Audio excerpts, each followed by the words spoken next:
traitor is not your brother. You haven't learned that yet. And unfortunately, brothers and sisters, some of these kinds of people we will have to execute. There are people among us that we will absolutely chop their heads completely from their bodies for the betrayal of black people. This is real vomit, a monumental nigga iconic. East Coast fly shit, pay homage. As promised, I display all the finest. Few reminders, I'm fair, don't confuse my kindness. Speak Ebonics, used to get bricks on consignment. Before rap was all that black power refinement. It's economics, acknowledged through the eyes of my peers. Exotic wears, watch glare like a mop of veneers. My vibe's real, rapper since the day of my birth. My first verse was like water for a nigga that thirst. We got it worse, trapped on these streets in the same zone. Niggas getting bodied cause the beef and just came home. Shots at policemen every weekend, it changed tones. Chicks on they shit, it's the mix, I remain stone. The drama, honor what defines my persona. I'm from a genre, a drug money getters and ganja. When we come to that position in time that we have to execute you, then we will carry out the sentence of death on you just like drinking water and hang your head on a pole in the black community. What up, gangster? Keep it popular, it's like opera. Chillin' in the one-lane gazelle with my Lockman on. Drug money bishop, used to cuddle below in the swishes. Automan cocked out of suspicion, always in the best of the best features. All I need is cameras surrounding us quick, go up to Neiman's.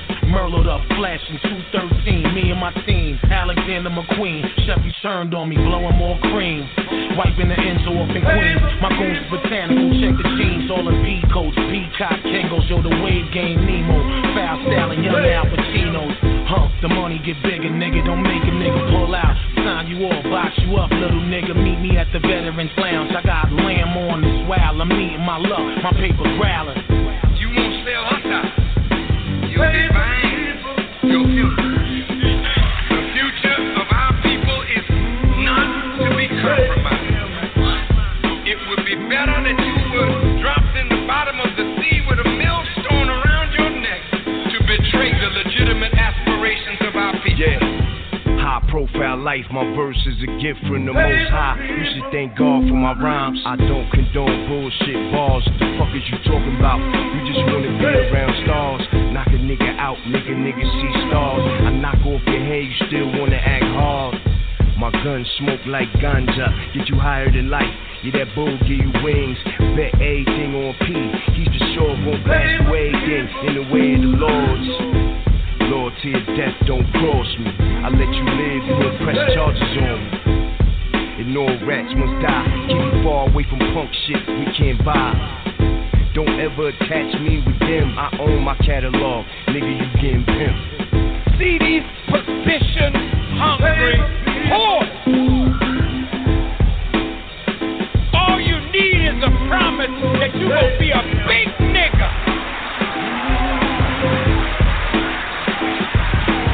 And you sell out your people on a promise that the enemy will never fulfill. Keep on your feet. This is a day of separation. Go ahead.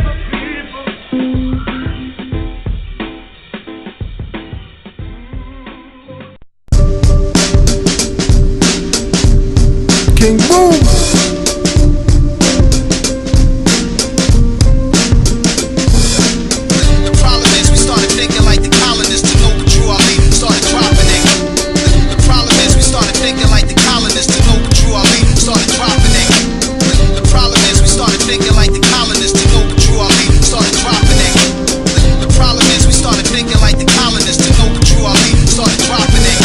Dirty Moors still attempt to infiltrate the order. Active Moors are truth and take it to the corners. Across highways, past hedges and through borders. Move on dirty Moors like broken down waters. Watch out for agents and provocateurs trying to get next to their heads with the doctor's cures. They never pay dues and don't pay dues, contradicting with King Alfred to give clues like news. Noble Drew Ali died some Palemore blues. Prophet saved him his money before the floor fell through, and that's true. Even though I don't have proof, selling memory tells me don't fall for spooks. Drop mental nukes, hanging from their own van from the fig tree, looking up at them like Big B.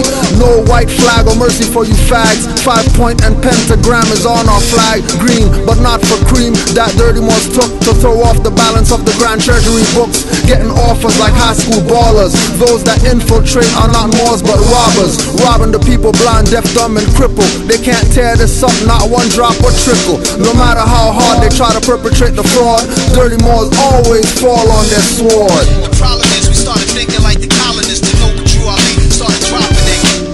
The problem is we started thinking like the colonists to know what you are late, started dropping it. The problem is we started thinking like the colonists to know what you are late, started dropping it. The problem is we started thinking like the colonists to know what you are late, started dropping it. Me nah play with uno so simmer and easy. From 19 how long, me see it's sleazy. So sick it's measly and disgusting. Everyone stood there, the Moors did nothing when Drew was attacked. They took the covenant that they will protect him and have his back. Behind on dues by 4 months, going to kangaroo courts to perform stunts.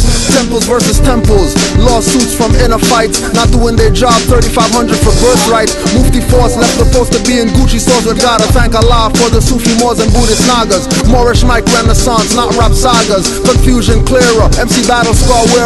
Moorish nationality declarer. Straighten out the crooked ways, rap conduct squarer. The problem is we started thinking like the colonists to know what you are late, started dropping it. The problem is we started thinking like the colonists to know what you are late, started dropping it. The problem is we started thinking like the colonists to know what you are late, started dropping it. The problem is we started thinking like the colonists to know what you are late, started dropping it. Let me strip them down, I'm the bone bearer. Negro, black, colored, minority, death preparer. Not the being, but the label attached. See me like Martin, going crazy, waving gats. Cause you call yourself black, that's a kick me sign on your life. Can't stab your enemy holding the blade of the knife. Numbskull MCs flow so dull that I'm pulling down Orishas like skull caps to torture the rapper, scissor sippers. Rapper, CD scratcher, insert ripper. Call me Jack and get slapped though. Admiral when I flow, major like macro. Don't spit on a cameraman like Pac will, but beat the case like Black Bill but no lawyer. Ask Jim Carrey, liars do nothing for you while they get rich and pour you. Make you follow magistrate orders that get the coke to snort from wood corners and block ghetto. All I see is rappers, dress codes, repedo, tight shirts, skinny jeans looking like heavy metal bands. I'm not Bay but L like Gred and Hands. I grab mics, no sweat in hands. With birthright brands, I don't worry about getting scanned. The problem is we started thinking like the colonists to know what you are late, started dropping it. The problem is we started thinking like the colonists to know what you are late, started dropping it. The problem is we started thinking like the colonists to know what you are late, started dropping it. The problem is we started thinking like the colonists to know what you are late, started dropping it. What up? I just wrote a poem the other day entitled Truth. It says, the face of truth is open, the eyes of truth are bright, the lips of truth are ever closed, the head of truth is upright, the breast of truth stands forward, the gaze of truth is straight, truth has neither fear nor doubt, truth has patience to wait.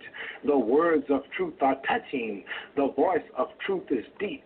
The law of truth is simple. All you sow, you reap. The soul of truth is flaming. The heart of truth is warm. The mind of truth is clear and firm through rain and storm. Facts are only its shadow. Truth stands above all sin. Great be the battle of life. Truth in the end shall win. The image of truth is the cross. Wisdom's message is its rod. The sign of truth is Christ, and the soul of truth is God. Life of truth is eternal. Immortal is its past. Power of truth shall endure. Truth shall hold to the last. Peace and love. Islam Moors. Peace and love to all Moors, all listeners worldwide. You tuned into MHHS, Eyes Wide Open, Sons of Allah for August 2017 Gregorian calendar. I am Ms. Raheem, I left L, along with the Noble, Sheikh Kujo Awal L, Grand Sheikh Islam. Peace, Noble. Islam, peace and love. Islam to all the Moors worldwide. Absolutely. What's good, Miz? For the record, Muhammad Ali had bars, bro. He definitely did. Most definite. Most definite. Yeah. First freestyle champ, yo. First freestyle track. Know that.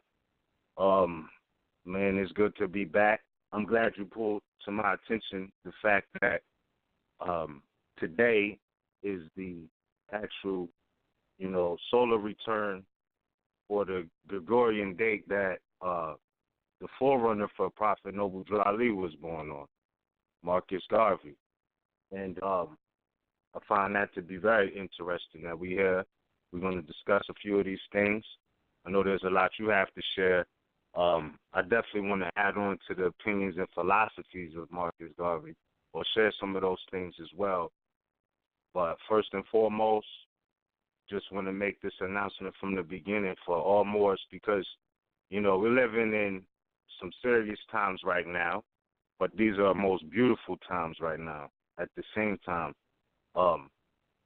it's just the polarity of life in that aspect, the cycles of life, the circle of life, beginning and end, alphas and omega, aspect, and the beginning is the end type of thing. But here we are today, and in very large numbers, we Moors are proclaiming our nationality in unison. And we got to give a big thanks for everybody who ever dedicated their life works and missions to do that. Not only those who came before us, but those who are here now, but then came before us. And they say that we're the ancients' return. And, we are who our forefathers are, forefathers and foremothers, precisely. We are who they were yesterday and millenniums ago. Though there's been a lot of different psychological damages and alterations, nobody can change anybody's descent nature. So it's a beautiful thing that Moors are recognizing that, and Moors are dedicating their time and energy to assist that, happening. But just for the record, though, I want to make it clear, big acknowledgement to my mother, Anna E., as well, for those who are anticipating any still processes, as far as proclaiming your nationality. Right now, understand there will be a slight delay if she hasn't gotten to you and you've been reaching out. The reason why our mother, Anna E., hasn't been able to reach you is because not just a family member, but her mother is going through it. We looking at, hoping for the best. We don't know all the details, and I'm sure if she feels comfortable, she will tell the story. But understand we're all human beings, and we have to experience every aspect of life. And sometimes that includes, losing loved ones and those who loved you. Or maybe not even losing them, but just seeing them in the state where they've been better than before. And you have that loving care, you have to look out for family. So understand that that's the most important thing. And it's a beautiful thing. I pray the best. I trust the best for every situation. Every struggle that we come through, even when we look like, we failed, life and death is kind of symbolic of that because there's no end. It's like an ongoing, sojourn. Since energy never dies, we might drop the flesh, but always moving forward into, different aspects of existence. And, that's something we have to value. So at any time you could lose a loved one, and that being in mind, take a little time out to just send a text to the ones you love, to your mothers and fathers, your brothers and sisters, nieces and nephews. Just let them know if you haven't that, you love them just because, you know what I'm saying? But not for nothing. Again, if it's looking at the sealing process, right now there'll be a little bit of delays, even on the most positive note of things, there's just a delay because we're all natural people who experience natural things. You know, so looking at that and the fact that, you know, even to the note of sending some good energy out. No negative energy. Just, you know, the family that's listening, not the negative. You know what I mean? Like, let's send some, even if it's just a thank you type of energy. Whereas, you know, when we look at our lineage and who we honor, even like we're going to speak on Marcus Garvey tonight, but the fact that he had direct progenitors, you got to give them thanks too, you know, for even producing any type of being that you can see the light in, you know, or who has affected your life. It was a process for that to even happen. And we all know that, and everybody, you know, not knocking or taking anybody's individuality away, if you will, or their self, you know, exhibitions and things like that. But keep in mind that it's a lot genetically coded. That's why you have certain types of beings today, because it was passed down from the ancients all the way up into now and still going. So, you know, a big acknowledgement, because this is, you know, we're talking about people who actually, you know, dedicate their time, energy, and life to assisting the people in a de jure way, you know, and you got to give props to that also in these times or trying times, you know, send some good energy out for her mother. And, you know, we trust the best. So let's not be sad, because I remember, like, looking and hearing some of my ancestors back in the day when I was young. They would talk about life and death, and they was like, they were saying these things before I even could grasp the concept. That always seemed like one of the scariest things coming up. You like, you don't even know where you at yet. Really, you know, you're still young, but you're hearing about that. Where you're at is going to come to an end. Basically, your life is, everybody passes at some point of another. They drop the flesh. But I remember my cousin speaking, and she was telling me, like, yo, down south, when when people pass, they don't mourn, they actually party. Like, and that's not saying that it's, you know what I'm saying, but there's different ways to look at these things. And I know there's nothing that can replace, you know, your ancestor, you know, the one who, like, brought you into this world. There's no replacing that. You know, nonetheless, I'm just speaking from an ancient frame. I'm speaking from an ancient frame of, please, y'all, I'm going to just ask you now. You hear me talking and I'm speaking from spirit, don't text my phone. I don't, like, whatever you have to say, call in. Don't text me because you're throwing me off. All right? So, all due respect. But from ancient times, you had people who would celebrate, Moors who would celebrate the transition of life, you know, and that's what it is. So that being said, we're going to talk about Marcus Garvey. Bro, I seen you posted a couple of videos today. You posted a documentary. I didn't get too much yet, but what would you like to, you know, open up with, and how important, you know, the works he did were, specifically as is mentioned by Noble Drew Ali, you know, in the Circle 7, that he was the forerunner for Noble Drew Ali. What would you say that means to Moors? Well, more so for Moors to be able to use it as a tool to show the others that Garvey was onto something. He wasn't just some Negro, whoever. You know, the whole uploading of the videos today was just, you know, to give Garvey honors. You know what I mean? We come from the Rastafari school, so he gets supreme honors. You know what I mean? But from the perspective of having a Moorish nationality,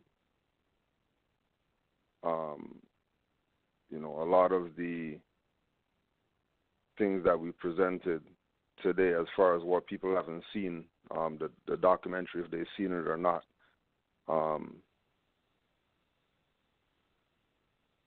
The imagery that was taking place, like the documented hard copy of UNIA parade, Marcus Garvey sitting in the car that everybody seen the picture, the Black Cross nurses, African Legion, just the people who were supporting it, that they have documentation of.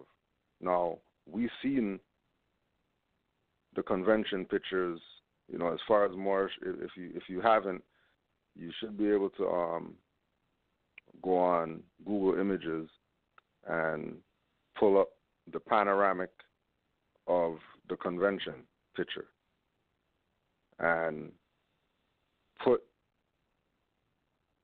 the reference points from the Moorish convention pictures in the UNIA video mentally, so you can see why they feared these two men. Forget anybody else. Nobody was a threat other than them two to the establishment. Everybody else was working with the establishment. Remember, this is around the same time. There's Chicago Defender articles to show that Moors had parades. Same way that they had UNIA parade. Moors had that. It puts into perspective when those individuals and any individuals after them were speaking from this place of nationhood, and we are a nation, and even though they might slip and say black nation or African nation or whatever, the fact that they're talking nationhood, and then Noble Drew Ali comes and says nationality, and nobody else ever said that as far as the black whoever,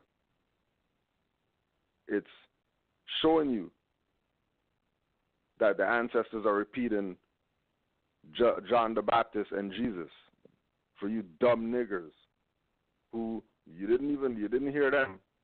You didn't hear frickin' Muhammad and Bilal. Now you have frickin' Drew Ali and Garvey still playing games. Well, Drew Ali was the last prophet. So Marcus Garvey is the last forerunner. So their stuff is what you got to be representing if you claim that, you want freedom or whatever. Or you're just out here playing games, doing pep rallies, marching up and down the place, wasting people's time and wearing out shoes for no reason. So those were the things just to upload, just to put Garvey out there, because we already know he's a forerunner. We already know what he told all these Negroes. He had his Moorish garb on with his quote-unquote graduation cap, which everybody knows that's a fez. It's not even a secret anymore. Everybody knows that's a fez. And he had a picture with that on. Now, I had a grown man taking a picture in some graduation gown. What are you graduating from if he's the president of something and he's the founder of something? Graduate from what? Use your common sense.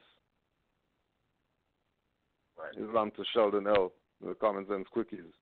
But use your goddamn common sense. Right? Please use your common sense, because even Drew Ali told Moors, stink and save yourself. Forget Holy Quran and nationality card and, create a trust and put a property in a trust. Forget all that BS. How about just think? Start there. Start with thinking. Before you do anything else, think first and see what happens.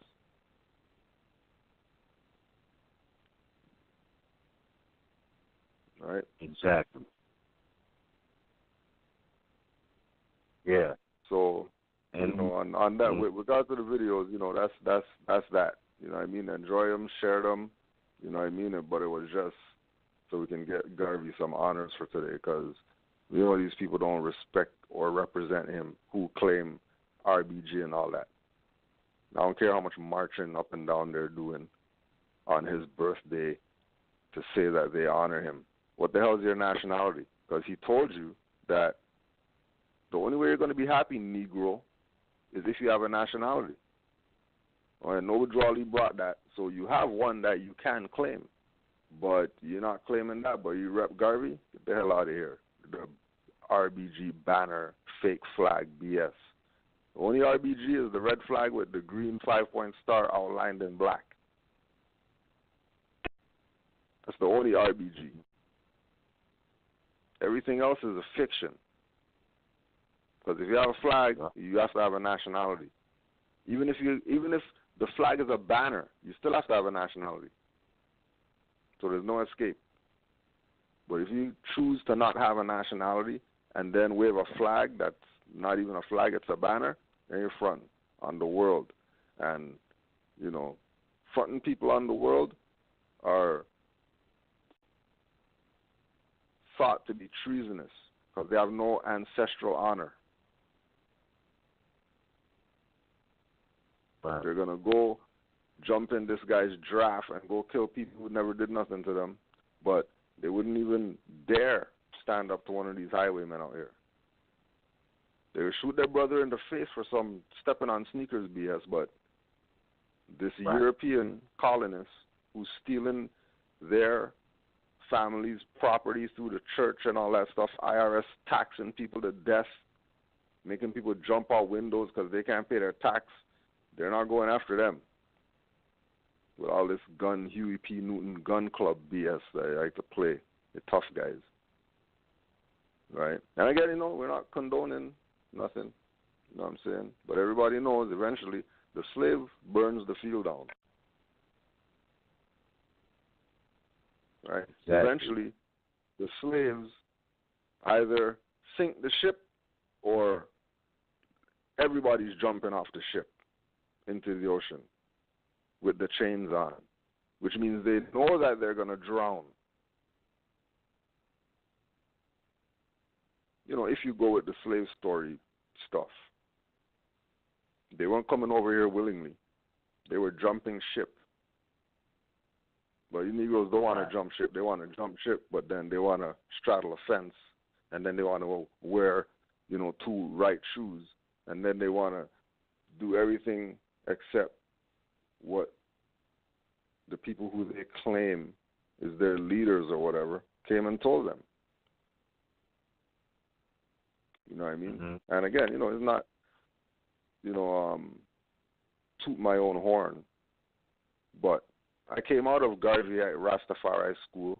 I read all the documentation or whatever, and all the founders and everybody was on some nationality, UN declarations and all that. So, logically, if I hear that, somebody said Noble Drew Ali, and then you go check him out and he's saying nationality, which is the same word that never ever came up. It only came up as nation and nationhood and, NATO, but nationality never really came up. But then you go read the stuff that you say is the founding documents of whatever, and they got constitutions and stuff like that. Like, where do you get the idea to have a constitution for a black organization or whatever? But, you pay that no mind because we're not taught to study or know what's real. We're only told to know what's fake. And only when you study, you realize what's real, because now you know. And nobody not pulling no wool over your eyes. So wrote the book even for all the Garveyites and all the Rastafarians, Pan-Africans, whatever, to show the connection between Noble Drew Ali, Marcus Garvey, Haile Selassie. So nobody can say, it's a fiction, that's not a reality, that there's unity. Or, yeah, there is a reality. The unity is nationality. The unity is, imagine all those so-called Garveyites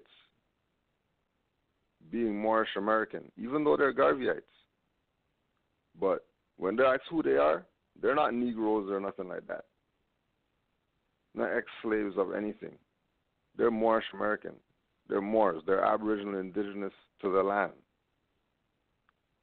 It's a whole different perspective looking at it like that, opposed to looking at it like some black people that want the European to recognize them because they brought them over here on a slave ship and they never recognized them for 400 years and they never got their acres and the mule and they're mad about it, so they're marching. Hey, what's going on? That's fiction. We're the Aboriginal indigenous people, and it's time that we act like it.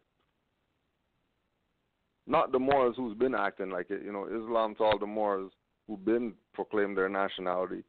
Islam to the Moors who are thinking, and they don't even have a nationality card yet, but they know that they're Moors. And they're not going to let nobody tell them that they're black, Negro, colored, African, slave, or anything like that. So Islam to the ones who do know. Ones who don't know, ones who playing, yeah, we're going to honor Marcus Garvey today, let's go beat the drum and, you know what I mean, dance around the fire. What's your nationality? Yeah. And if you have no nationality, dead with the dancing and the partying. Because people die for a lack of knowledge. Yeah. Hey, you know what? And remember, yeah, go ahead, Moor. No, it's crazy because I remember we went to a Doom Day this year, and Rod and I was walking, and we saw a brother holding the red, black, and green flag, you know. So we asked him, what does that mean to you, you know? And has he ever heard of Noble Drew Ali? We asked him, has he ever heard of Noble Drew Ali or Moors? And he didn't know anything about that. It was like, wow, well, that's pretty, you know, unique because Moor's been acknowledged the fact that he was a forerunner. Like, why wasn't his achievements among Moors made known? I mean, specifically if you're out there holding the banner, the red, black, and green banner, right.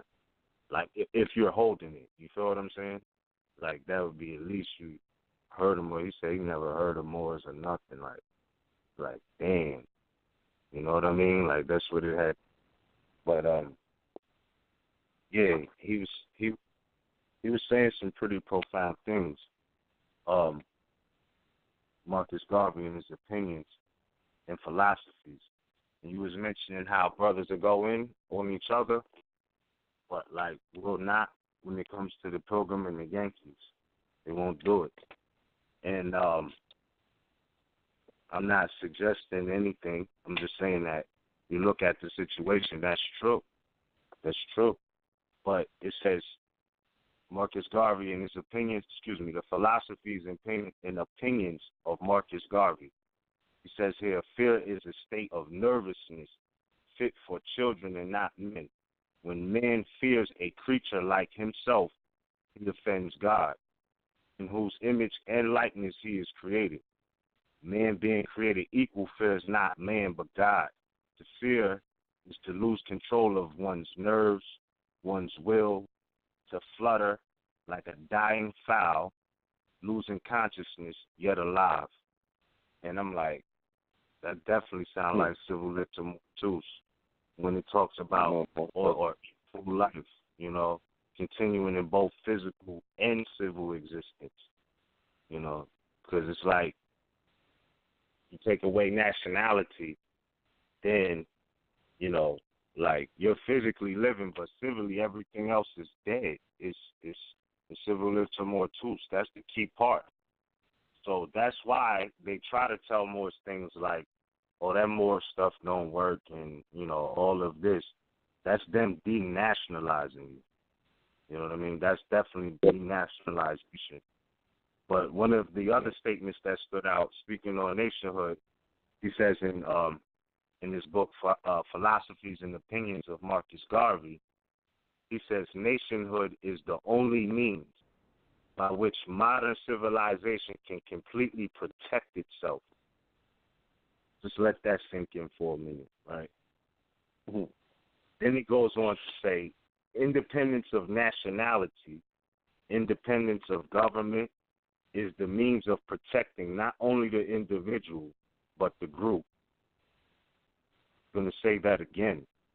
Independence of nationality, government, is the means of protecting not only the individual, but the group.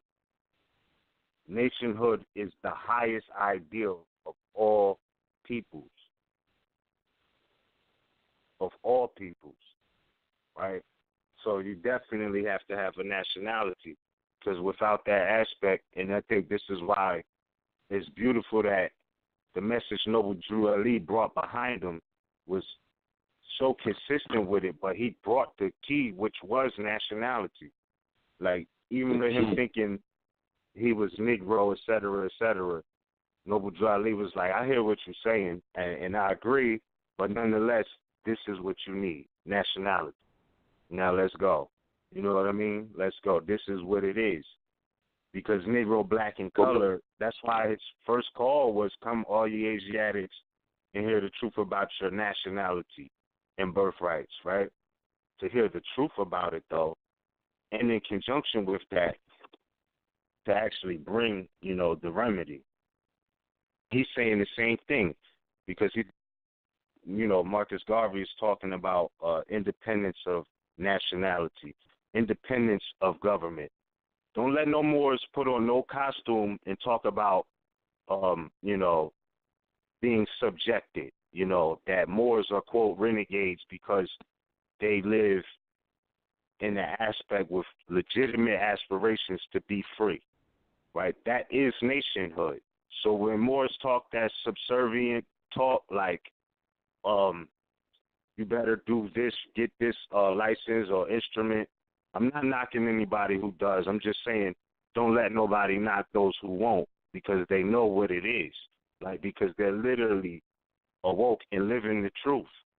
Like, don't knock them, because they're standing on their nationality, and they playing like, nationality is just coming to a temple weekly. That's not, no. You know what I mean? It's aspects of it. You have to congregate. But then you take it out into the world and make it functional. Many assets of society, or many aspects of society. So it wasn't to be idle with, we're Moors, and we got the MST of A open. Like, it had served its purpose greatly during the times Noble Drew Ali was here, to great heights. You know what I'm saying? And it still has certain purpose and its ancient function, and it's on its own merit. But people in there do not really comprehend the aspects of nationality. Even when we look back to what we was talking about Tuesday, this is about independence and the fact that how do you become subject to foreigners, the pale-skinned nations of Europe, right, who don't really have territorial jurisdiction here, and blatantly have it written on the books that people can only be governed by their consent, legitimately. So there's a violation going on if there's no consent.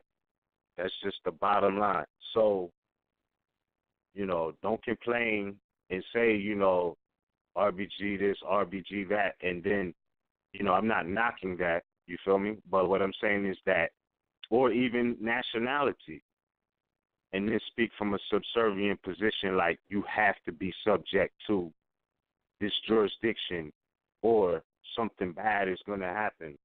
Like, how long have, Christians been warring on Aboriginals all over the planet? We know that. But then there's a time where there has to be a stand that's taken. Nobody's going to take the abuse forever. So what I'm saying is that correlate in that aspect of, national identification, cards, right to travel, that's independent. That's showing aspects of being independent in nationhood. Like, he's talking right here. You know what I mean? Independence of government, meaning that you're not subject to foreigners. So, like you said in your track, the same ones who violate the law, they're re-electing. Feel me? And so by default, it's like they're supporting that system. And I'm not the one. I don't want to sound like, you know what I'm saying, anybody who has a certain situation, that you need to change everything by tomorrow and you don't know what you're doing and why it even matters. You know what I mean? Why does it matter, like, in civil life? physical life, you know. So, yeah, that's something that I found very important, and that correlates with what Noble Drew Ali was saying about Moors being men, upright, independent, and fearless. These subject matters was talked on. It's the same thing from what this is saying, you know. Yeah, so I mean, there's a lot to go in on even more, you know. But he had many different strategies. Yeah, go ahead. Yeah, go ahead, Moore. No, go ahead. My fault. No, what you were talking about, I was just gonna read page 47, Philosophies and Opinions, Negro Status Under Alien Governments. Within modern times, the Negro race has not had any real statesmen, and the masses of our people have always accepted the intentions and actions of the statesmen and leaders of other races as being directed in our interests as a group in conjunction with the interests of others. Such a feeling on our part causes us to believe that the Constitution of the United States was written for Negroes, as well as the constitutions for England, France, Italy, Germany, and other countries where Negroes happen to have their present domicile either as citizens or as subjects. That we offer so much today under whatsoever flag we live is proof positive that constitutions and laws, when framed by the early advocates of human liberty, never included and were never intended for us as a people. It is only a question of sheer accident that we happen to be fellow citizens today with the descendants of those who, through their advocacy, laid the foundation for human rights. So this brings us to the point where, as a people, we can expect very little from the efforts of present-day statesmen of other races, in that their plans, as far as advantages to be derived therefrom and concerned, are laid only in the interest of their own people and not in the interest of Negroes. Hence, it is imperative that Negroes, as a people, evolve just at this time a statesmanship sufficiently able to cope with the designs and movements that are being made and will ultimately mean our doom and destruction. Now, with him saying all that, and then we go to the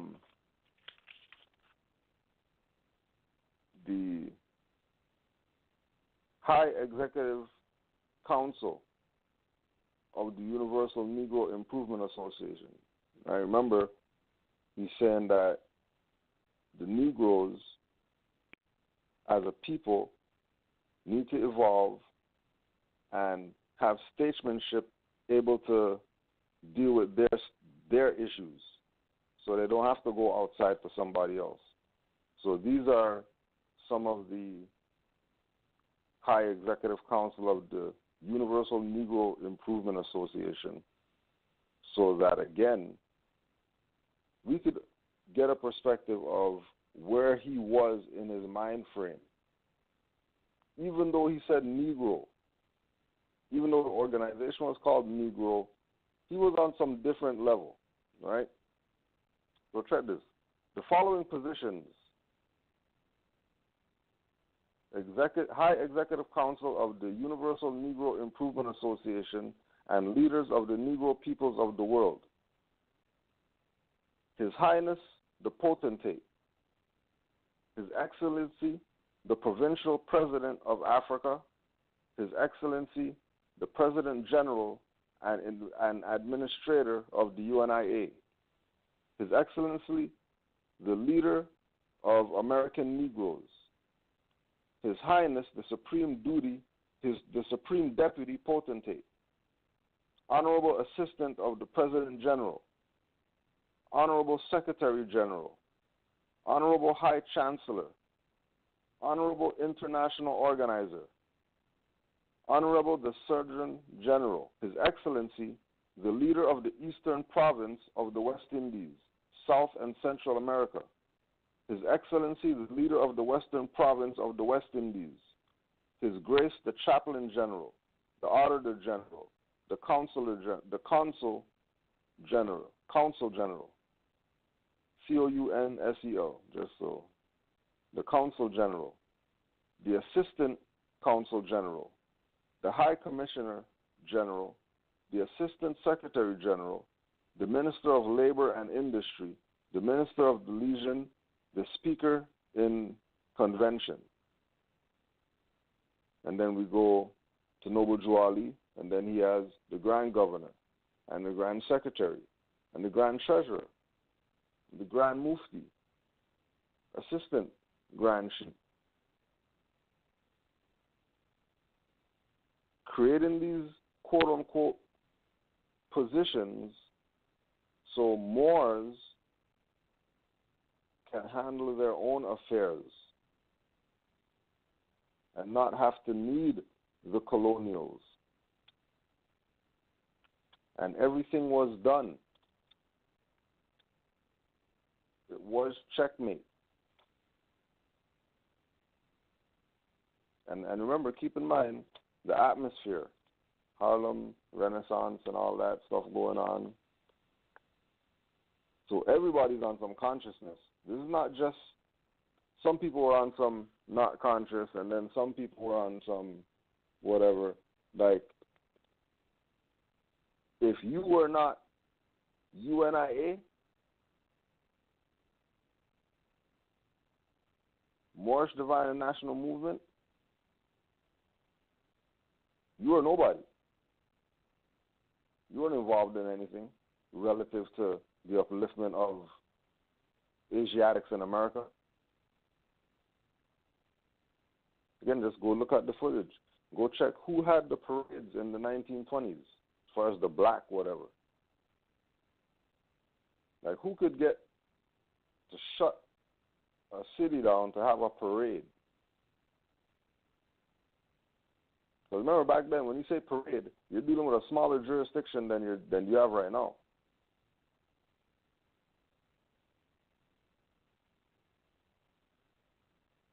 Like, you have people concentrated in the area.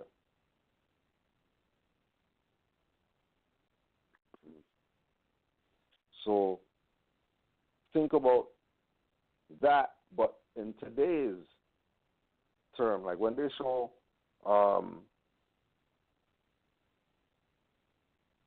any one of those freaking Asian armies, military or whatever, when they're doing their drills and all that stuff, right? All of them are on one mindset. They're not scatterbrained. Everybody wants to do their own thing. Mm-hmm. There's a way to do it, and that's the way everybody's doing it. Nobody has no question or anything. You question, you go against that wall right there. What are you questioning? We've been doing this. Yeah. This is why we maintain what we got right now. This is even when we were looking at the video with the documentary with the 14 elders. We're like, yo, we're dying doing this. What are you talking about? You're not UNIA in 2017 because you're 80 or 90. What do you mean? You know what I mean? Right? And again, what did the elders say? Is our own people not supporting the cause. Right?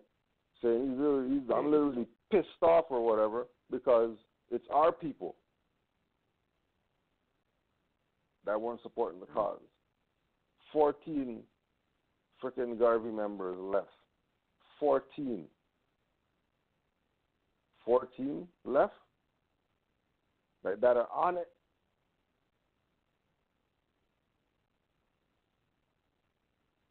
Remember, they got canes and stuff like that. Still going to their meetings. Still doing what was laid down.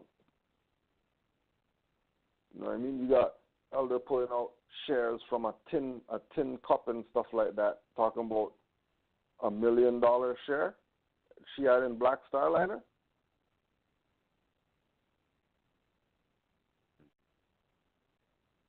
So don't be fooled with this thing about, well,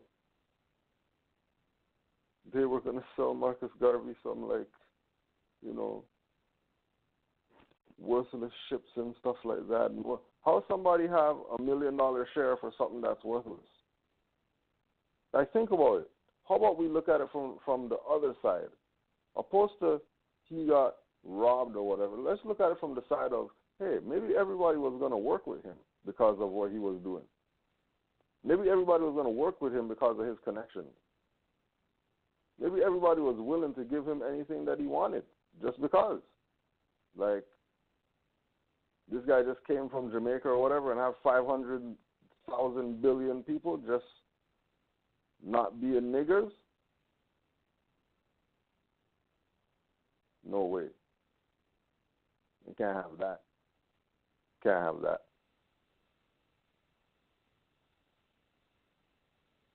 And again, like when we bring Noble Drew Ali in, just like we're talking that, he was the forerunner. He was the way paver. Right? He paved the way so that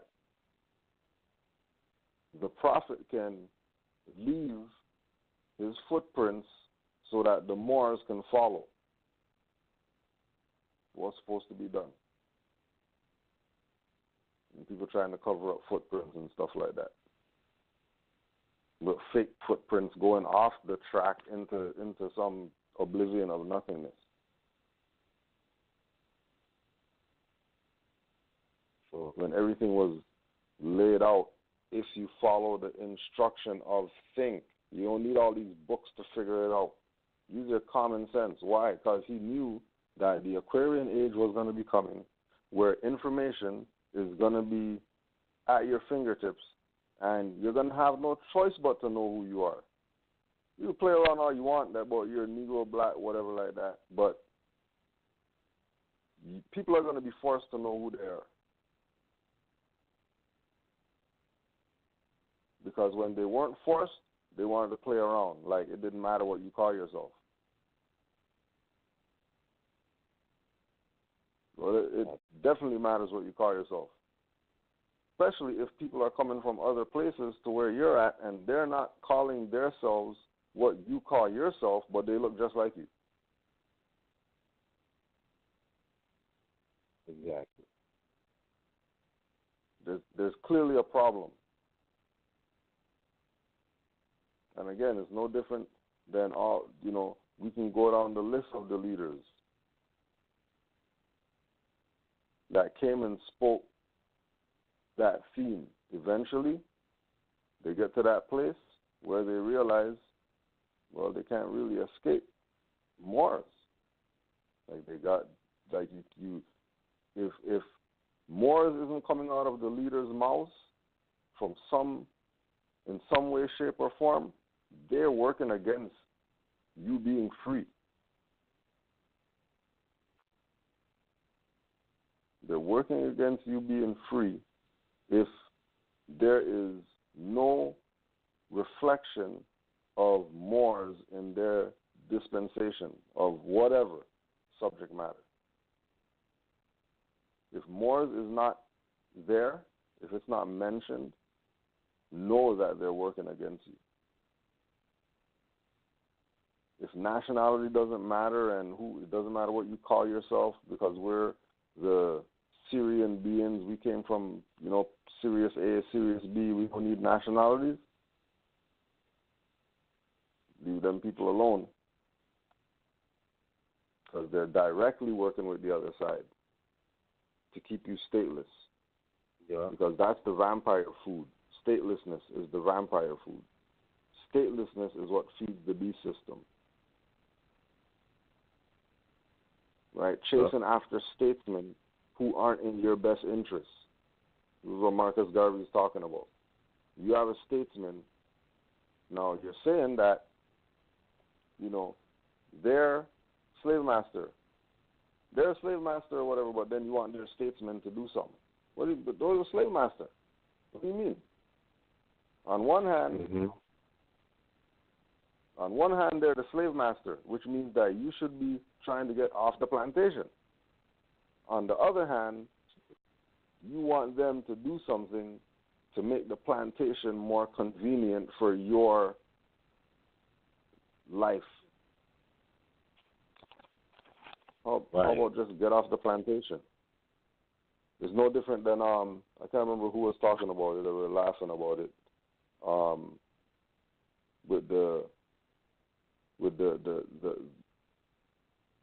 athlete activists. You got the athlete activists, right? Saying, forget this. You know what I mean? This is some BS. You know what I mean? I'm gonna sit down for the anthem or whatever. But it's like, yeah, this guy's the man.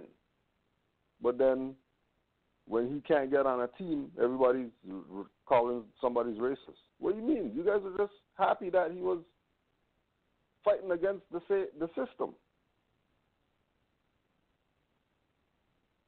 You are just cheering that this guy is going against the system. All right. System said, fine. If you're going against us, we're not putting you on no teams. And then now they're racist. Somebody needs to sign him because, you know, he should cut his hair so he can get signed and talking crazy. Has lost your goddamn mind.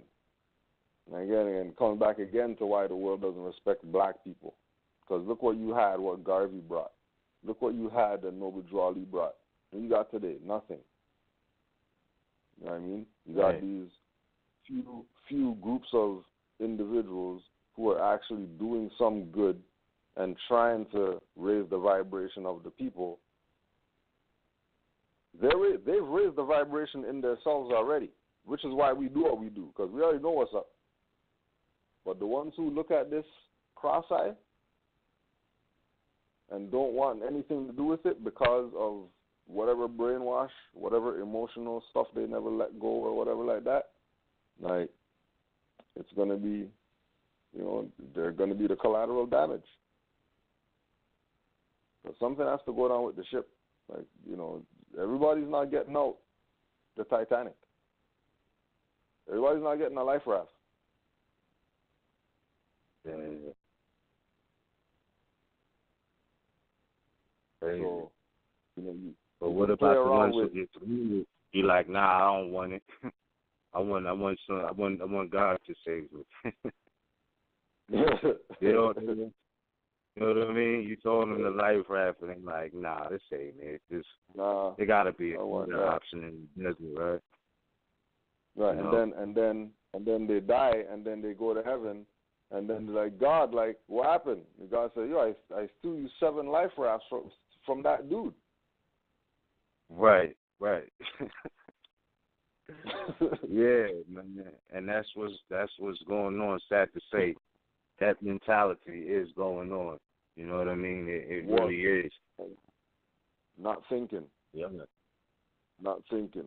That's the key. The key to what we're getting as a people is that we don't think. That's the key.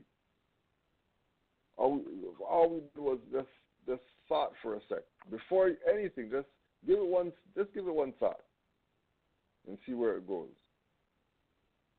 You know what I mean? That one thought, that first thought is the God thought. That first thought is the little voice that's never wrong. But every time you go against that voice, some BS happens. You're cursing yourself because I should have listened to whatever stupid ass voice telling you, don't go down there. You're going down there. And then you want to get mad that, you know, people touched you funny. You should have went down there.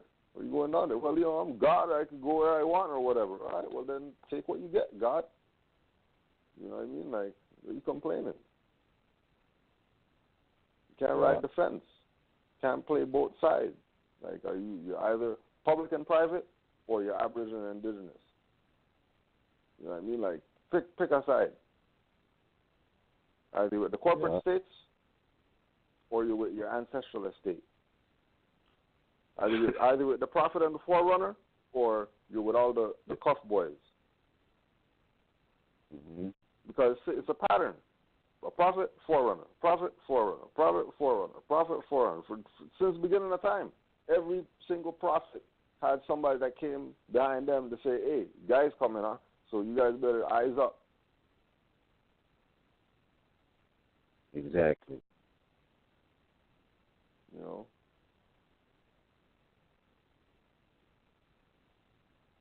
That's crazy, bro. But yo, he was speaking on a lot of things, you know, because going back to the mentality, it's like the mind control aspect with you know, bluffing people to thinking that they're not directly connected.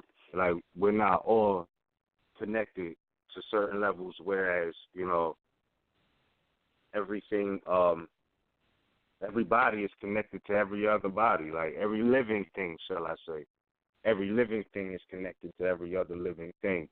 So if there's a true and living God and we're true and living people, right, then, you know, why wouldn't what you call God work through other people, right? They never seen them before. It's crazy because on one hand, they're like, yo, this European is the devil, but they got them hanging on their wall, you know what I mean, in the house, as their gods at the same time. So it's like, damn, yo, the conditioning runs dumb deep. But Marcus Garvey was talking about bluff. He said the whole world is run on bluff. No race, no nation, no man has any divine right to take advantage of others. Why allow the other fellow to bluff you? Going back to what we were speaking about earlier, talking about all this Moor stuff don't work and all of that, and, you know, the Europeans saying that, you know, policy enforcers saying that, you know, all of that is attempts to denationalize you, to discourage you from knowing what your nationality entails. You don't have to be dependent on them, you know. So, like you said, a lot of people want to make the plantation better instead of getting off of it. Or, you know what I mean, smooth sail with the boat ride instead of, you know what I mean, jumping ship or setting it off. Like, it's crazy. So, I say that to say that, man, you know, when people violate you, that's outside of divine law. Some things happen for divine reasons. You might have to be called up to perform a task. You know what I mean? But nonetheless, divine law governs all events. So if somebody is throwing you that life raft, that's divine law taking place. You know what I mean? If somebody is, you know, challenging you to you know, have to speak up for your nation, your nationality, not because, you know, somebody said so or just like to teach, because you learned and you know this is why, go ahead and proclaim and declare, you know, your nationality, because it's yours before any organization existed. You know what I mean? Noble Drew Ali just came, he brought the missing piece, that everything Garvey was saying, like everything. Like, that's the balance. So like I say, you know, I just find it profound that, or interesting that, you know, his message was accurate. Some of his words were off. And Noble Drew Ali put things back in the right jurisdiction with nationality. Because what I'm saying is, like, look, the bottom line is this. Europeans have no jurisdiction over Moors. Bottom line, they don't. Now, they try to assume it. They take it, coerce it from people, discourage people, try to denationalize them. Oh, your laws don't work here. And all of the records show, you know, that it was not, the law is not based off of discrediting people's nationality. Not organizations, because we can say it's true that Negro is not a nationality. It's not. You know what I mean? But that's why Noble Drew Ali did come. But nonetheless, when they try to put you in that status, and Negro and black meaning the same thing, that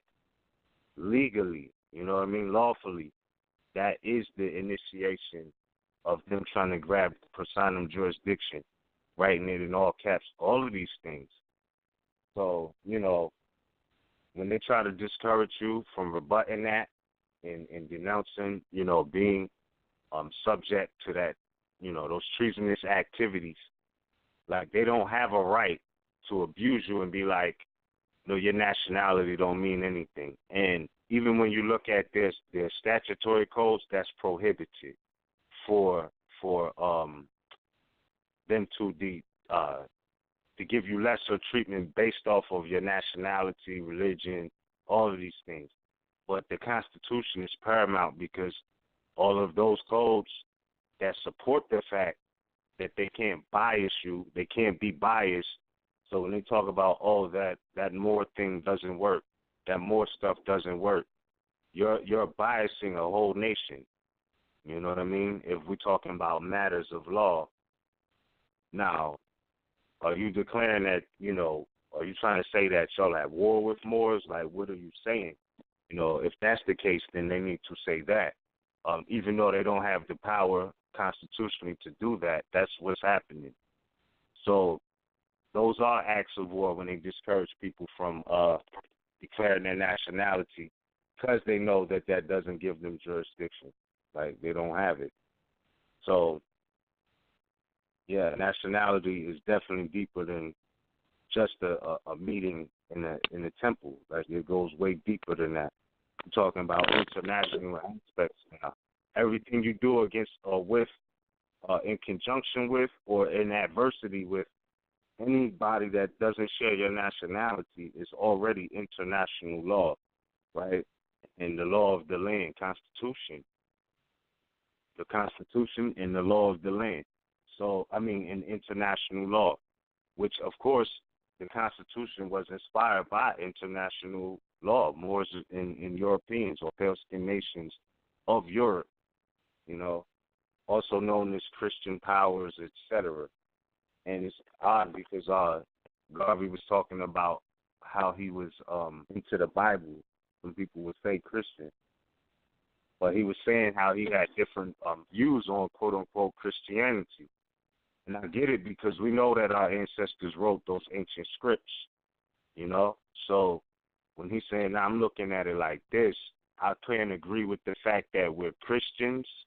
I know the quote-unquote Christians from a lawful legal context, are referring for the most part to the pale-skinned nations of Europe, to the jurisdiction of church and state, servitude, slavery. Hence why even in marriage, when you're talking about offspring and lineal descendants, they try to create an artificial jurisdiction with even the union happening via the marriage license. The preacher, we all know, the preacher says the power he has is from, or she has is from the churches, from the state. But yeah, he's a minister in the church. That shows a conflict of interest, for what's going on if they're saying church and state were separated. Because they know that specifically with the statement that, quote-unquote, the Moorish nationality aspects don't work. They don't like the fact that they made a treaty that put them and their descendants in a position that didn't include much power. That's what they're saying. They're basically saying, like, look, we want to exercise this power, and what you're bringing is not allowing us to do it. Therefore, that doesn't work for them. But that's not the point. The point is that they're obligated via treaty, Constitution already, right? So they know once nationality is on the table, it's a whole different ballgame. Like, it is. International law, national law, the fact that they have to now declare their nationality and they're not American, they're not aboriginal to this land. So their whole house of cards comes crumbling down just with that topic coming up, nationality, really, declaring it, proclaiming it. And, yeah, it's the obligation to know more than that, more than your nationality, but to know the impact that it has.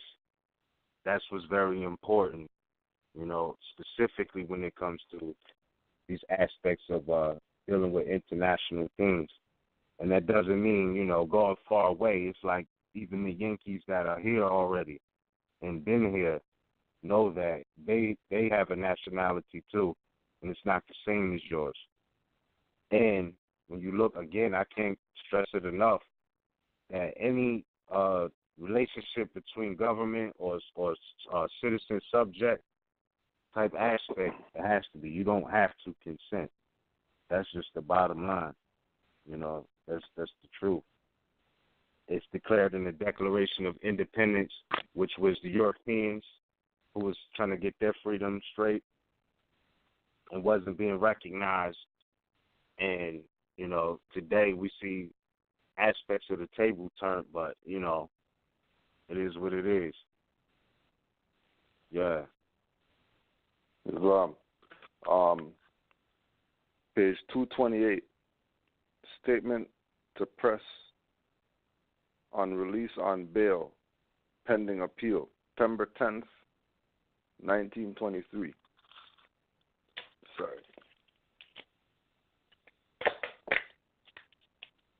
Yes.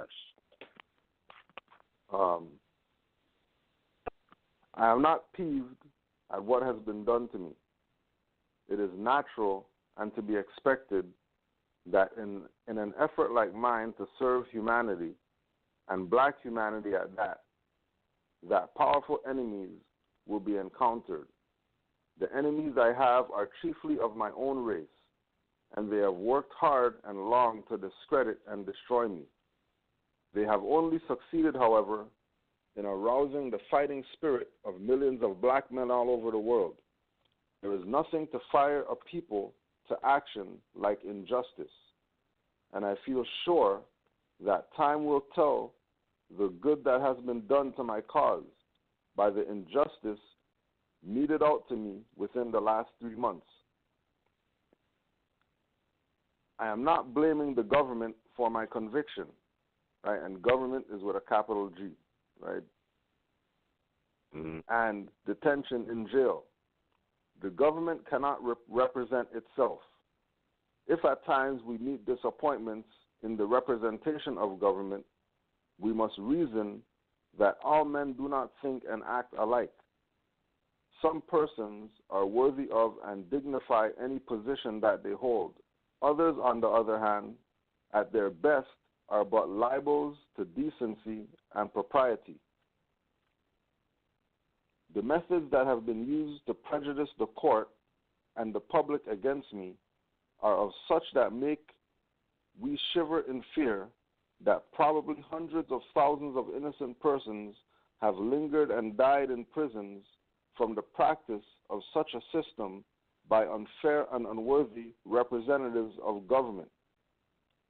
I shall take a fight to bring to the attention of the people and government of this great country the evil methods used to railroad me to prison, to rob me of my name, to destroy my work for the pleasure of rival organizations, and the attempt to prevent me from speaking to the great American conscience by a suppression of free speech and a muzzling of the press. I am glad and feel proud we have worthy representatives in government to outbalance any singular attempt at misrepresentation and injustice. Our institutions and country shall live forever, so long as the people have such worthy men as representatives to whom we can always appeal from the doings and machinations of the unjust.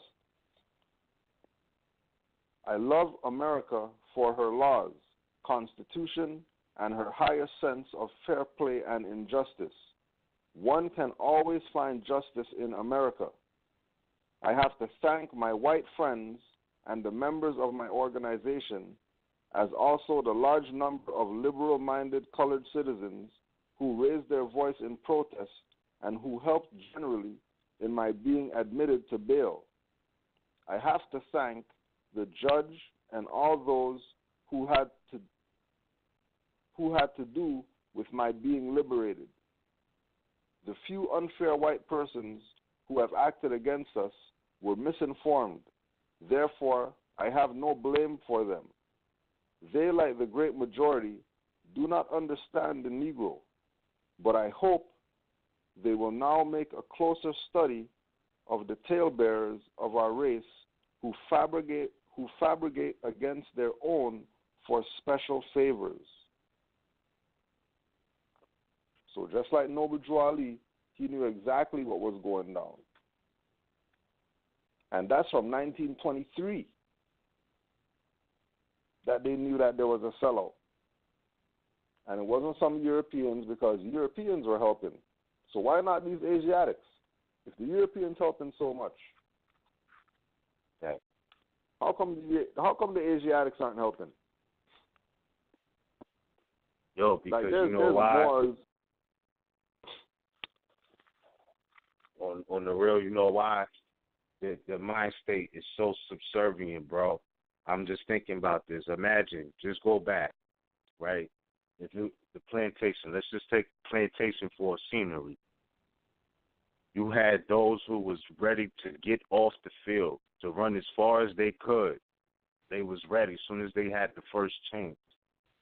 And like you said earlier, you had those who wanted to be comfortable on the field or the plantation. It was two totally different mind states. You know what I mean? Like, that's been going on before that. And because some that would run away, if the plan leaked, they would already had told, you know what I'm saying, the quote-unquote owner, quote-unquote, even though they didn't have a right to own them. But those who was assuming that they were their property, right, they would tell them. Like, and that's crazy. You feel me? Like, that is crazy. That's no excuse, but I'm just pointing out the fact that that mind state was around for a minute. Even when Araminta Ross, you know what I'm saying, was doing what she was doing. She had to let a couple heads roll because they was threatened. Not even that they was going to, the fact that it was a possibility, them turning back could lead to them. Yeah, you know what I'm saying? That info could lead. Yeah, not that just they didn't snitch. The possibility of them snitching, they got the pistol. Right. Off the rip. You know what I'm saying? It was like that. You know what I mean? Because they like, nah, you know too much. You know, you could tell them where we going. You could threaten everything. And they showed you that even on Underground too, when the one of the girls got caught and her daughter had to keep running, but when she got back to the plantation, the so-called house Negro, which was the woman Ernestine, was really looking out for the slaves to get free, or those who were enslaved. She was looking out for them to get free. So when the one girl came back and started telling Ernestine, like, yeah, I'm about to tell her the owner the plan, she poisoned her drink and got her out of there before she could even do anything. You know what I mean? So it was like, nah, you like just giving up those who are seeking their freedom was out of the question, bro. You know what I mean? And this is what you see going on today. It's the same thing. Going back to Moriscos, who, you know, talk about the right to travel. Yo, you know how long Moors was fighting that issue? Like, before there was even land conveyances, the freedom of movement was trying to be restricted. So in any aspect, it's the same thing. It's the same energy. You can't do this unless I give you a pass. You know what I'm saying? Which is not your property, because remember, a license is not property. That's an instrument, and you can look that up. It does not create a property right, and it does not create a vested right. So it's never yours. That's them giving you a pass, like they would if they wanted you to go pick up a delivery, right? Knew where you was going, whatever, and come back with that. It's the same thing. So that energy of trying to keep Moors restricted or on a certain permissive, mind state was never really the energy itself, and no matter how it manifests, whether it's you walking to the store when you want to, or you're navigating to the story, to that energy was being harnessed for Europeans to benefit from, and vice versa. That same thing was inflicted on them. You know, I'm just saying it is a fact of history. You know, the records show that Moors had Europeans in slavery too. So it's no pity party story, but I'm just saying that that energy for a long time hasn't been accepted. So when, you know, you talk about the right to travel, you're invoking so many ancestral forces, you know what I mean? Which is why they get demonic about it sometimes. And then other times they know what it is, you know.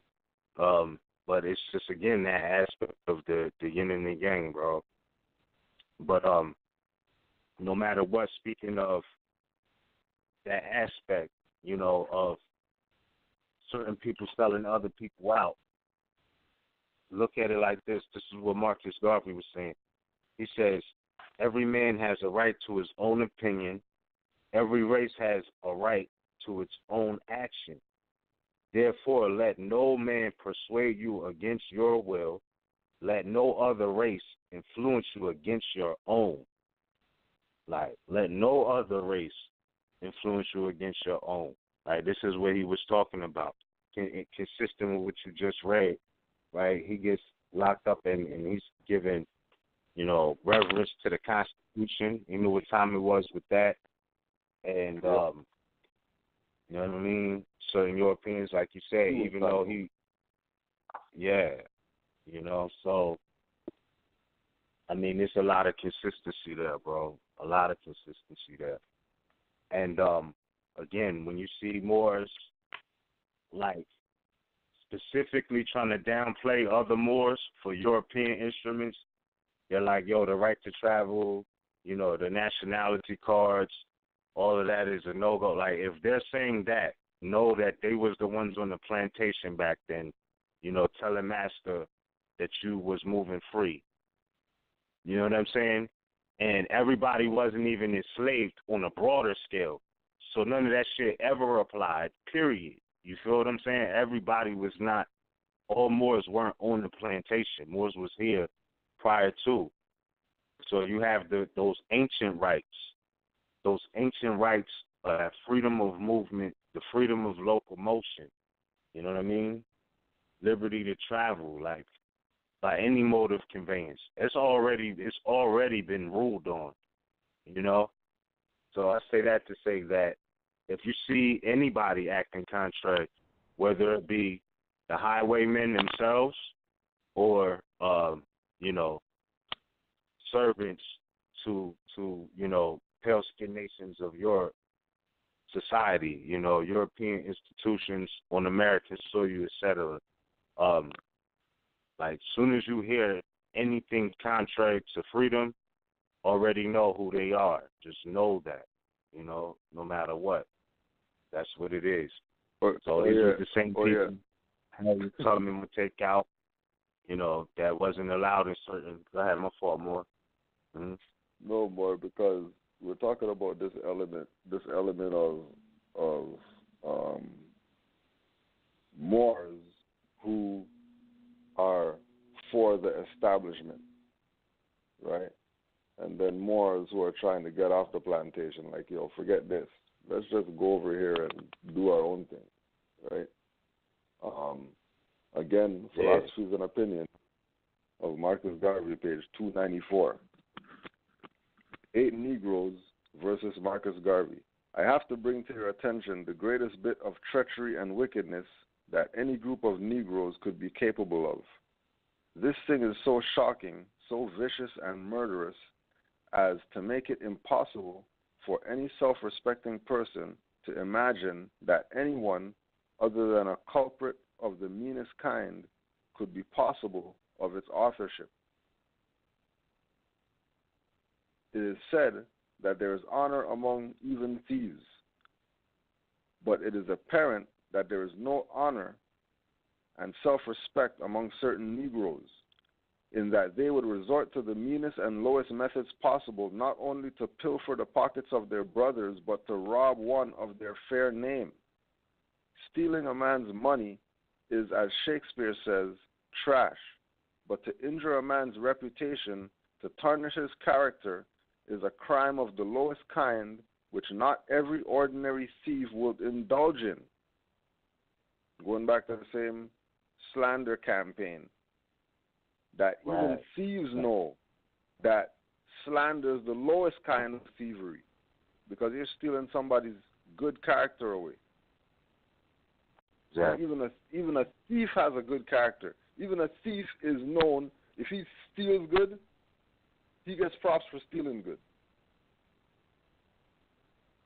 Everybody gonna buy them clothes when they come back. You know what I mean? With 10 note shirts. Everybody, yeah. Right. You know what I mean? To further imagine that a group of colored men could be responsible for writing to the Attorney General of the United States of America and to white people at large in endeavoring to prejudice them against fellow Negroes, whose only crime has been that of making an effort to improve the condition of the race, is beyond the conception of the most fertile imagination. Nevertheless, the thing has been done by a group of New York Negroes who have written their names down everlastingly as enemies of their own race by maliciously, wickedly, and treacherously endeavoring to so misrepresent their race, which represents the minority group in a majority civilization, as to cause the majority to unwillingly, and not of its own accord, impose such punishment upon the race as to make it harder for us to survive in a country of our common adoption. The following vicious and wicked letter was written by a group of men whose names are appended hereto, and directed to the Honorable Attorney General of the United States of America. Dear Sir, as the Chief Law Enforcement Officer of the nation, we wish to call your attention to a hereto unconsidered menace to harmonious race relationships. There are in our midst certain Negro criminals and potential murderers, both foreign and American born, who are moved and actuated by intense hatred against the white race. These undesirables continually proclaim that all white people are enemies to the Negro. They have become so fanatical that they have threatened and attempted the death of their opponents, actually assassinating in one instance. The movement known as the Universal Negro Improvement Association has done much to stimulate the violent temper of this dangerous element.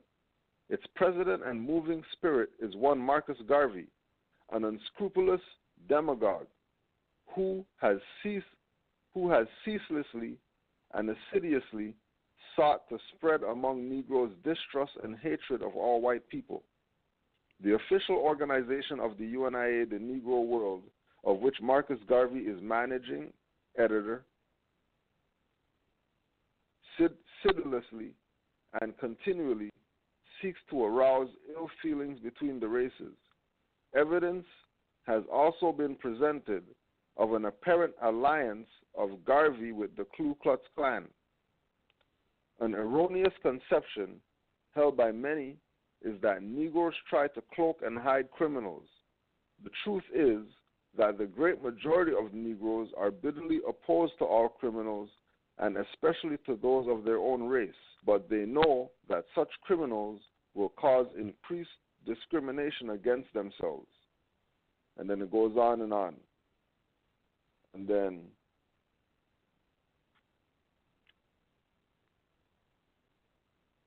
the signers of this letter are Harry H. Pace, Robert S. Abbott, John E. Nail, Julia P. Coleman, William Pickens, Chandler Owen, Robert Bagnall, George W. Harris,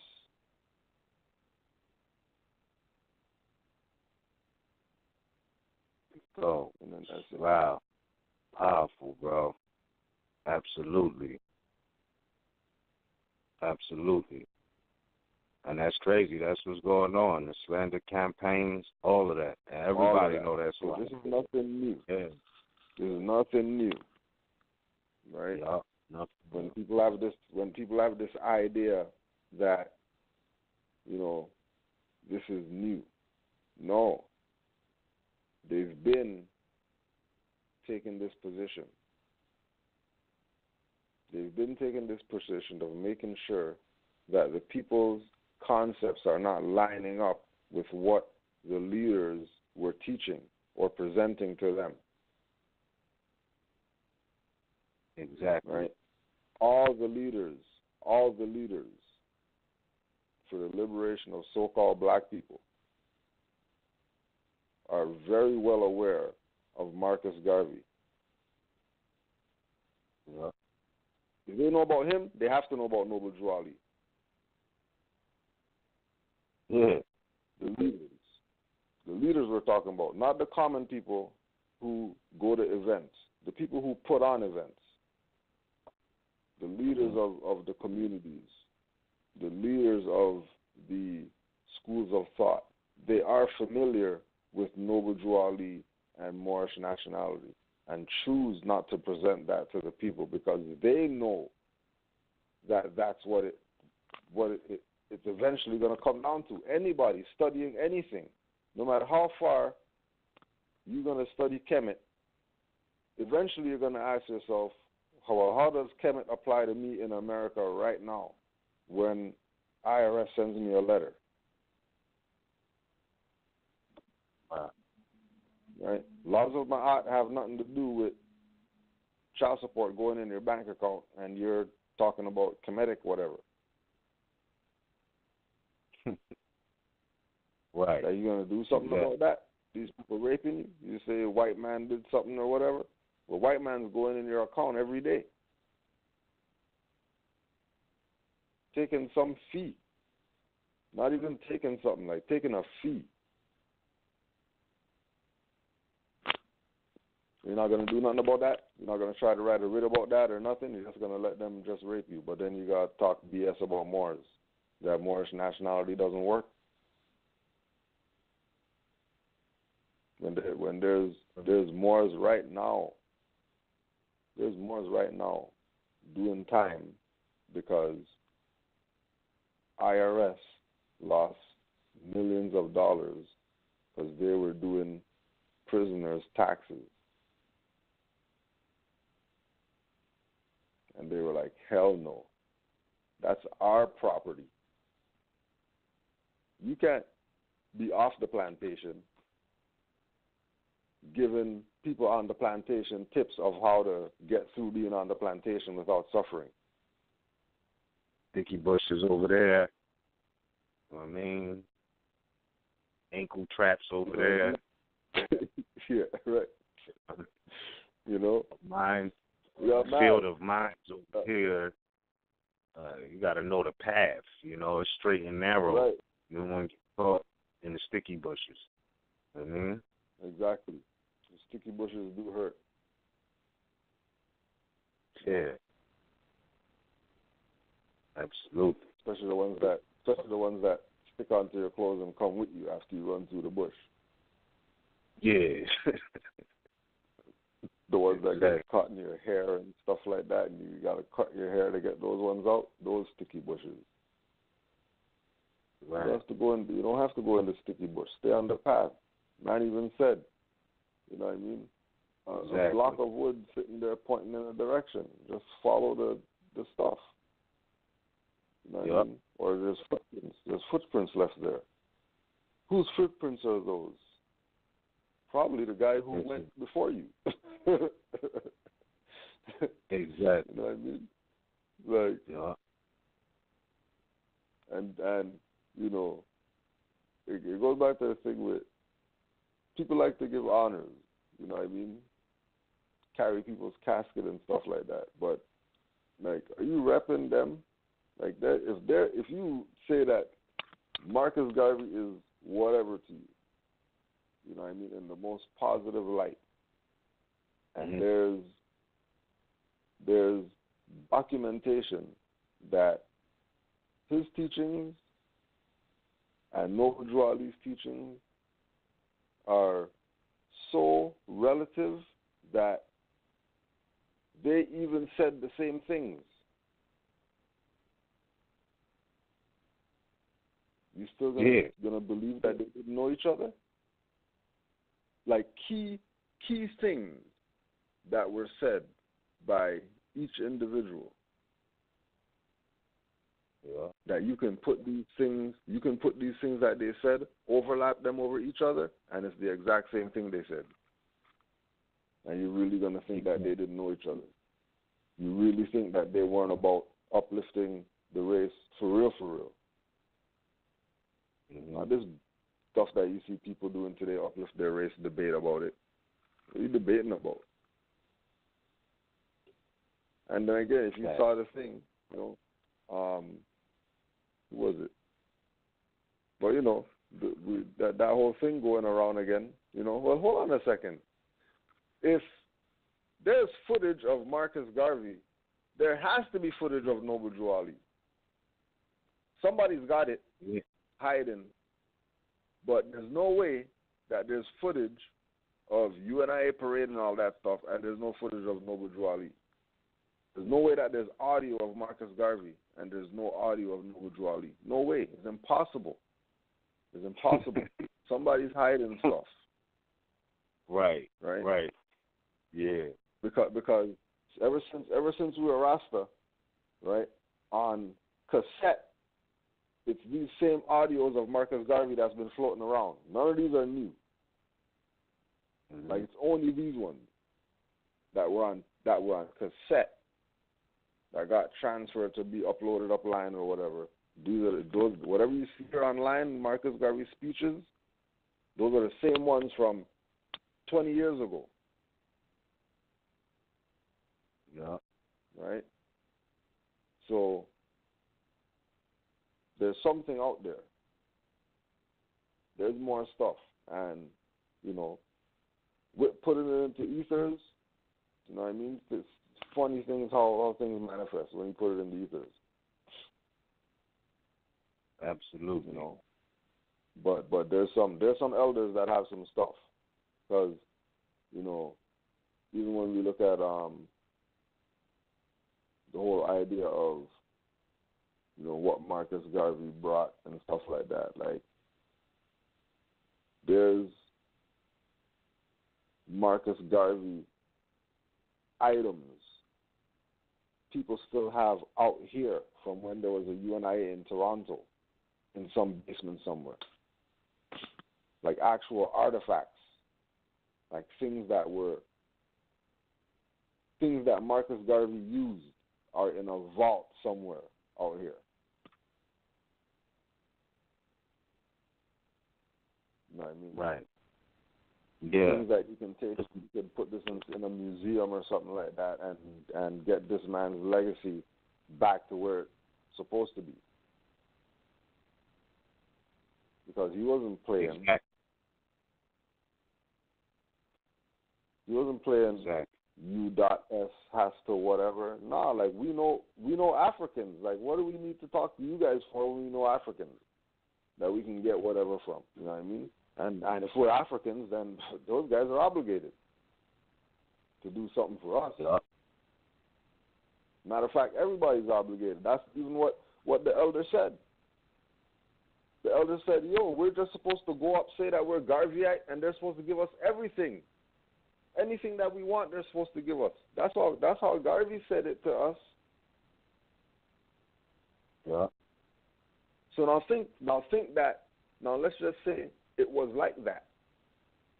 Let's just say the reason why they were able to amass so many members in their organization is because the people could literally go anywhere and say, hey, KKK guy, I'm a Garveyite. And KKK guys will move out the way and let them go get something to eat at the good restaurant. Yeah. Right? Where they're not supposed to be because there's a sign outside, you can't come in here. Oh no, we're not those. We're not that stuff. We're Garveyite. We're Moors. We're Hebrew. We're whatever. We're not the black tore up clothes people. We're not them. We're not the bust up shoes people. Right. And then you know, bro. Yeah. Yo, this blew my mind, bro. This blew my mind. I don't know if I brought this up, but I was traveling on the East Coast via train, right? Amtrak, and I took a short ride from Philly to so-called Baltimore. And what blew my mind, bro, looking at it from a more mature perspective, because it wasn't my first time, but it was like my first time in a long time. And I noticed it, bro, like they have, you wouldn't believe, I'm going to send this picture to you. Yo, they still have the chair where you can get your shoes shined, bro. Like, dead serious. You could get your shoes shined. And I'm saying that because you mentioned the busted shoe people. It broke my heart, right? Because it was numerous times that I've done that, but it broke my heart that I'm looking at a Moor, right, shining a European shoe. I'm talking 2016, 17 time period. And there's a Moor shining a European shoe. And the chair was like a throne, bruh. Like, if you saw the chair, this joint looked like a throne, bruh. I'm not playing. Like, and they got it in the Penn Station in Philly. In that station, I saw a European waiting to shine shoes. You know what I'm saying? Like, literally, 2017, bruh. Gregorian calendar. Waiting to shine shoes. Like, that's the most, I mean, I know people got to do what they got to do, but that's the most disrespectful occupation. I mean, like, or I could say they made it a disrespectful occupation. You know what I'm saying? Like, what that means to the pilgrim when he's getting his shoes shined by a Moor. You know what I mean? Like, they get a high off that shit. Like, you know, excuse my expression, but that's what it is. And I know the position. You know, the saying, you couldn't even shine my shoes. Like, that, like, I mean, and the chair is not just a regular chair. I'm talking about this joint, it got a platform, like a throne, bro. Real talk. Yeah. And now, what about this? Mm-hmm. I was going to say, what about this perspective, too? That the shoe shiner, that's his throne. That's his what? It's the shoe shiner's throne. Right. And they actually want an opportunity to sit in the seat to see what it is, to get a taste. Yeah. And then of course, you know, it got corrupted into whatever. But I was just thinking about that because, you know, like they always say, you know, blacks were the best. So like how real is that reality? That maybe we were just the best shoe shiner.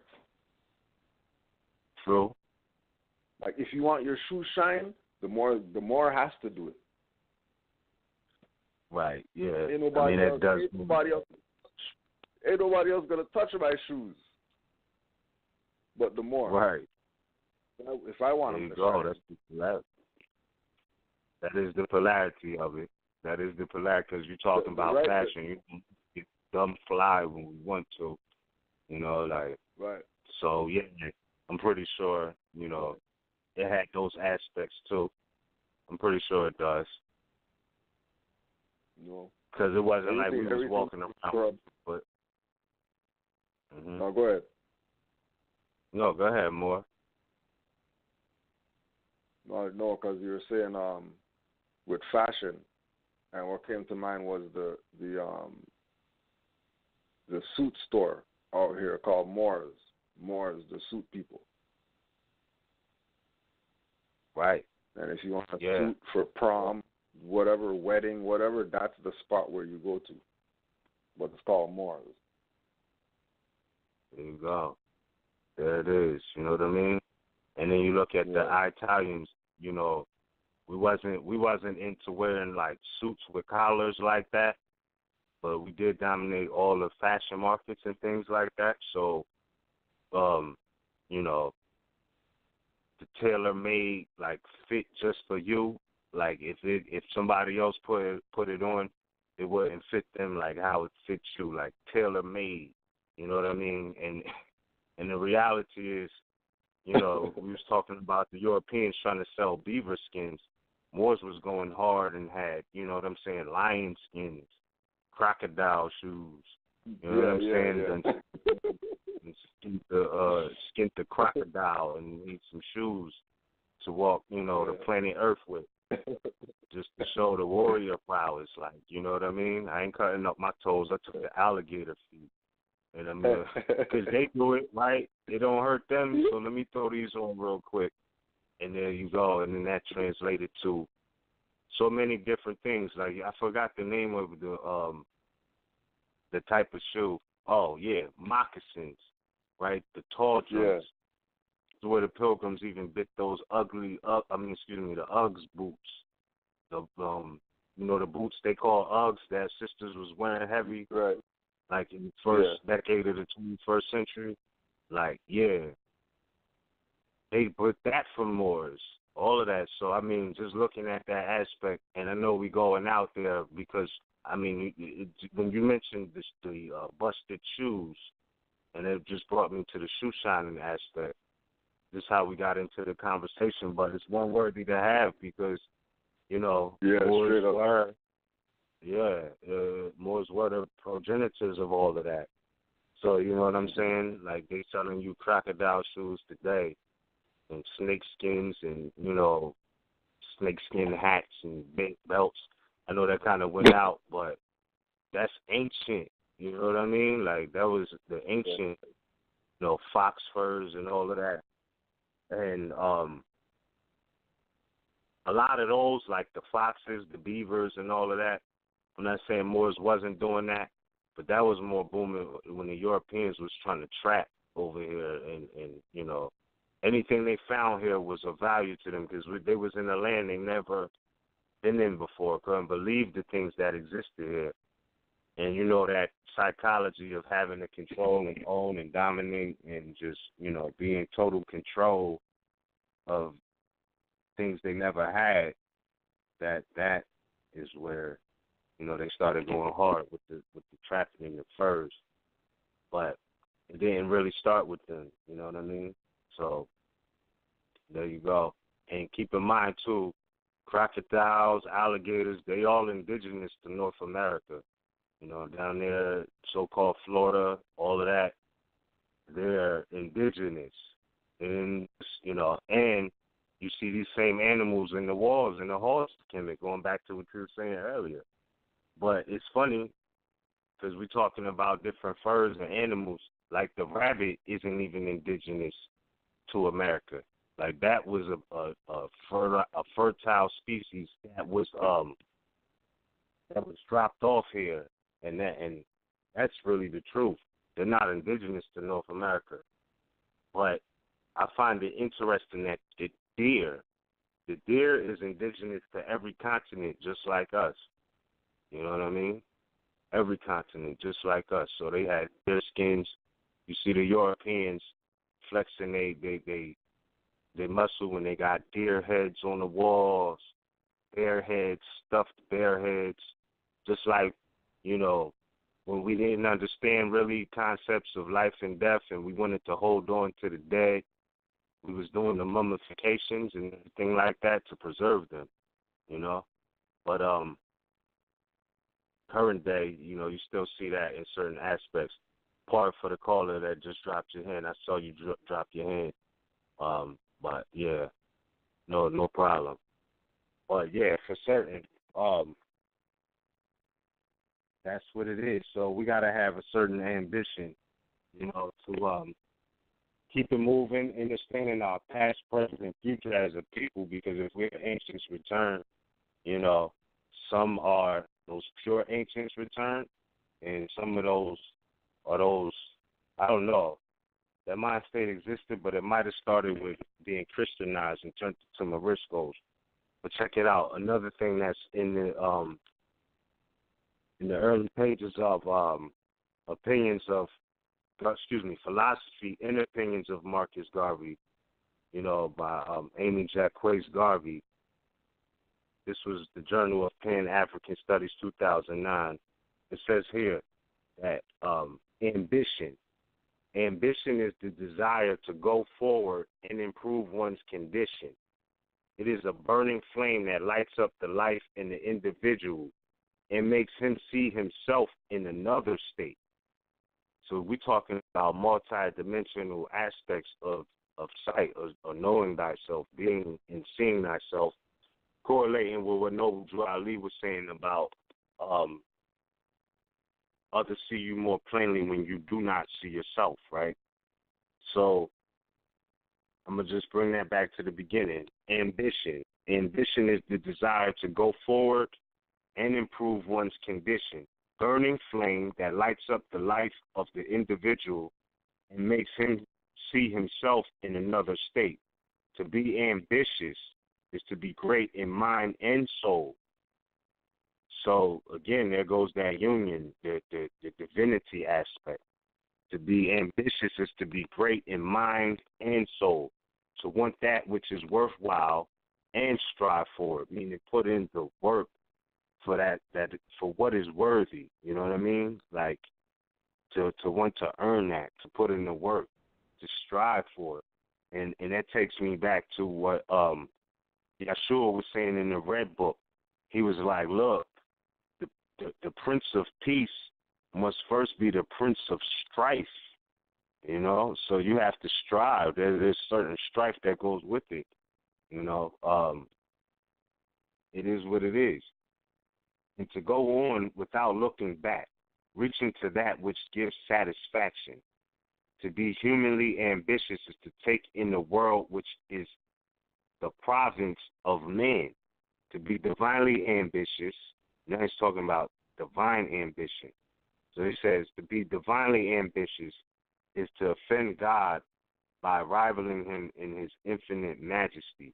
And again, we know that God is an action word, but in the context and the mind frame he was in, he's speaking of, the creator, the supreme being.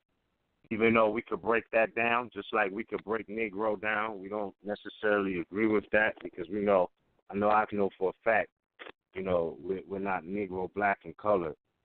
But nonetheless, most of his message was on point. It really was. So we can't really knock that. Pardon me. I just lost my page. Don't worry, I'll get right back to it. So there you go. He was speaking on the ambition, the ability to move forward, like understanding the past, present, and future, but also, understanding that where we're at now in the present is going to determine what happens for the future. So, all creation is one. Everything is divine and national, like Noble Drew Ali. This is a divine and national movement. Again, looking at the forerunner according to the Circle 7 Holy Quran of the Moorish Holy Temple of Science and the historical facts, divinity was not left out of the equation of salvation, of our people being or stepping into our own, And again, I just want to say before the live feed goes down, I apologize. I don't want to apologize, but if what I said came off offensive as far as don't text me, all I was saying was don't text me what to say. If you have an opinion, call in and say it because, you know what I mean? Like, I don't need my mic crushed or none of that. I respect it, but you have to say what you want to be said. I'm not here to do any of that. You know what I mean? I appreciate it. I do, but if I'm speaking from the spirit, it throws me off.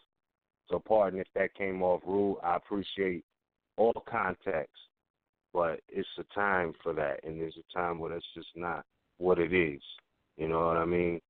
But again, like I was saying, going back to what I was trying to say earlier about death, and even bringing in this conversation, you know, knowing that our mother Anna E was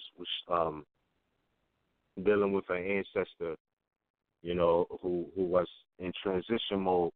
Marcus Garvey goes on to say, death is the end of all life in the individual or the thing. If physical, the crumbling of the body into dust from whence it came, he who lives not uprightly dies completely in the crumbling of the physical body, but he who lives well transforms himself from that which is moral to immortal, from mortal to immortal, meaning that life is really it's ongoing. It's an everlasting thing. This is why we can say we are the ancients. This is why we can correlate or relate to deja vu, like I've seen this before. And this is also why when he talks about the crumbling of the physical body, it's correlative to mortals, because we have some people who are walking around civilly dead, like they're literally dead, and, you know, they're utilizing all their organs and faculties, but because they lack a nationality, the quality of life is very poor. So, you know what I mean?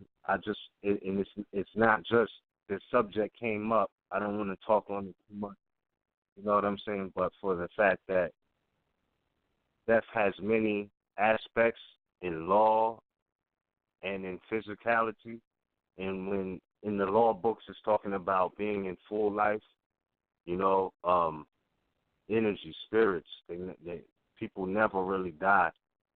I think that more so the ancestors live more close together when one of us transition to the other side. You know what I mean? And I just wanted to say that I wanted to say that, or quote that, shall I say, because I was thinking about life and death earlier, you know, just from everything that happened in Charlottesville, just being in the hospital environment on the visit, like I was just thinking subconsciously about life and death and the aspects of nirvana, the fact that today we still honoring people who already passed because their works lived on forever, whether they contributed tangible works or contributed production of natural people who contributed tangible works, you know, meaning that we always got to pay acknowledgement to the lineage, to the ancestors from beginning to end, and that's a never-ending cycle. Like our existence is a cipher, you know what I mean? We exist in the circle or on a spherical planet we call Earth. So everything is related to being full circle, which is why CCY was talking about the circle of life. Why Noble Ali was talking about, you know what I mean, the fact that while Allah lives, man cannot die. That's not even in the equation because we just all energy and move on.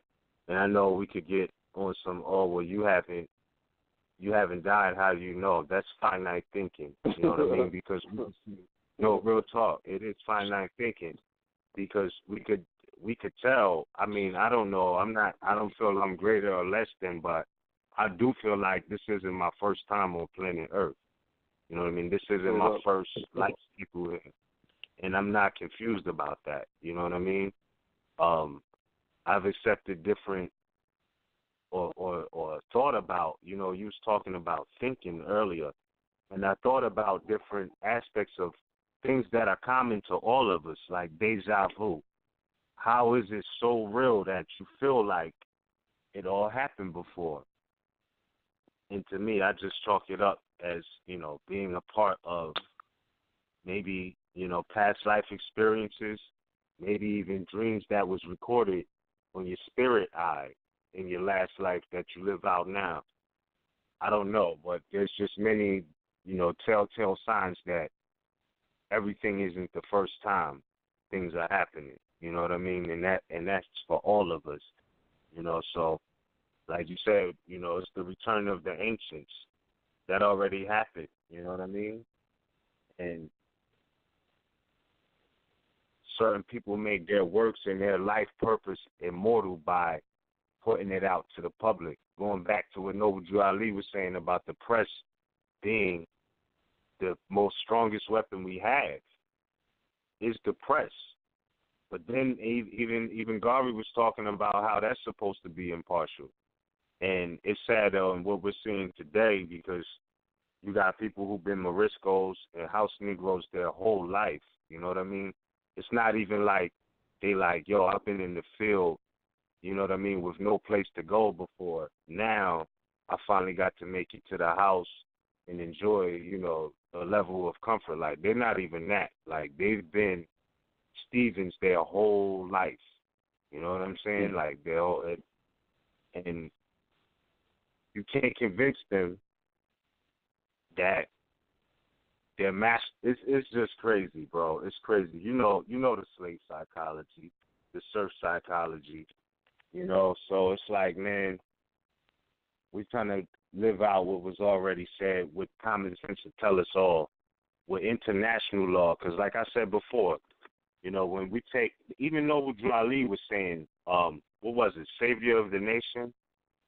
And he was talking about having race pride. Am I mistaken? Wasn't that Savior of Humanity? Savior of Humanity. Yeah, in that writ, he was talking about having real race pride, you know? And we know it's only one race, that's the human race. But nationality, you know, this was Noble Drew Ali and his early calling about, you know, coming to hear the truth about your nationality. Because the language was that, you know, the Negro race, all of this, race, sex and race, you know, race was crazy. So he's like, well, if you're really proud of this, you know what I mean, come hear the truth about your nationality and your birthrights. Let's get it in. There's just nothing else, so let's go, you know. So this is why I'm saying that sometimes when you study, and Marcus Garvey, to me, is a prime example of that. I'm not discrediting anything. I never, since I was on this earth plane, I never felt like I was a Negro, black, or colored person. Like, that never sat right with me as an identity. Not that we are not the same people, those who think they are that. But it just never, since I was young, it never really sat right with me. Like, nah, it's just something more to me than this word. That shit is so blatant. Like, it's just like mad. You know what I mean? Like, black. Like, really, that's it? Like, that's it? Like, it just didn't ring right. And, you know, thank the Creator and my mother as well for exposing me to a path of having a standing chance. You know what I mean? And understanding the adversity. Like Marcus Garvey was saying, the Pilgrims, they really rule on bluffing, bro. Like, that's what he's saying. That their whole game is bluff. And when you know that they're bluffing you, right, it's like, again, the Wizard of Oz. You know, don't question the great Oz. That Moor stuff don't work. How dare you? You know what I'm saying? No, all of that is bluff to get you, because as soon as you're talking about as soon as you declare your nationality, the entire jurisdiction changes. Like, now you can talk about, I don't consent to your pilgrim institutions. I'm not under your jurisdiction. I'm not, and keep this in mind too, we're going to get into this later. What was that? You read some quotes, from 1924? Something like that? It's a lot of things that was happening during that time, you know, because this is when I find it interesting that they came up with the Indian Citizenship Act in 1924. And they said that this is where, quote unquote, all Indians was recognized or could be recognized as U.S. citizens. 1924, though. And that wasn't what it really was. What happened is this is where they said you're going to be federally recognized Indians. Not even that they were Indians in the first place who became U.S. citizens in 1924.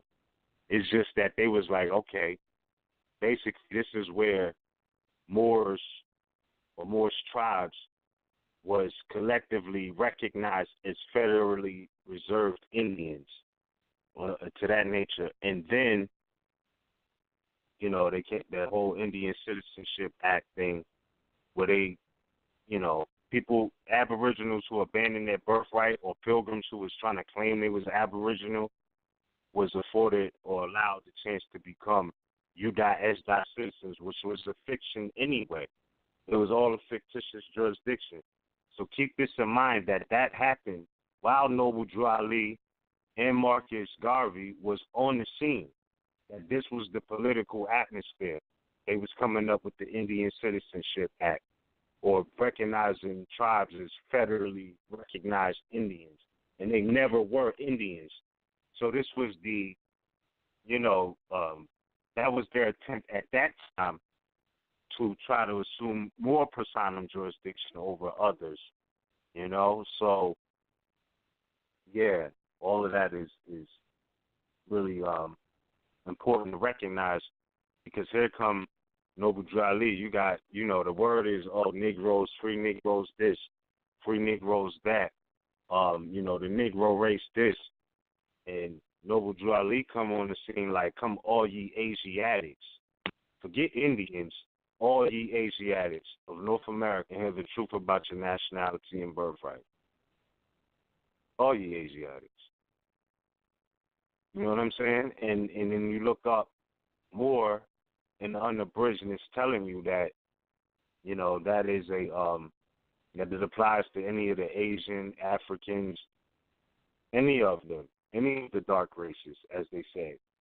So my thing is, you know, we just got to understand different aspects of how they created artificial jurisdictions and why people was doing what they were doing at certain times, because the reality is, and it's a fact, and also big acknowledgement to Najib Zafar L, because if you check out his YouTube page, he has the conversation up on the page, like on his actual channel page, where Farrakhan is speaking about a meeting he went to with where Elijah Muhammad was speaking, and he said that Elijah Muhammad told them to recognize first, like this is where it was for me. He's like, first recognize Noble Drew Ali, second Marcus Garvey.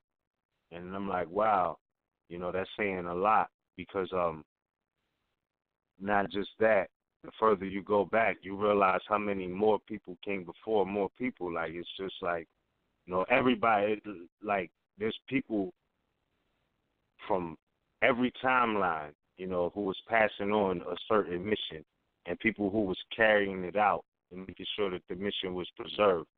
So there was Moors who was denationalized, like Noble Drew Ali said, in 1774, all right, in 1774, and given the name Negro, Black, and Colored, though it wasn't theirs, it wasn't our free national appellations. This happened in 1774. Did he say 1779? Damn, yo, pardon me. Pardon, I think he says that. Yeah, okay. All right, cool. And, you know, so there was people who were under those spells, and he came and absolutely broke the spell with nationality. Like, recognize that is what he did. Know that. Anybody talking about being free and independent of the European, what they call a white man, the so-called white man, cracker, all these different things, if they talking like that and they're not talking nationality, just know that there's no remedy in that. It is none. It really is none. And know that that's why the Europeans try to discourage certain Moors from being themselves. Because when they're themselves, they can't own them. So they say things like, oh, that Moorish nationality stuff don't work.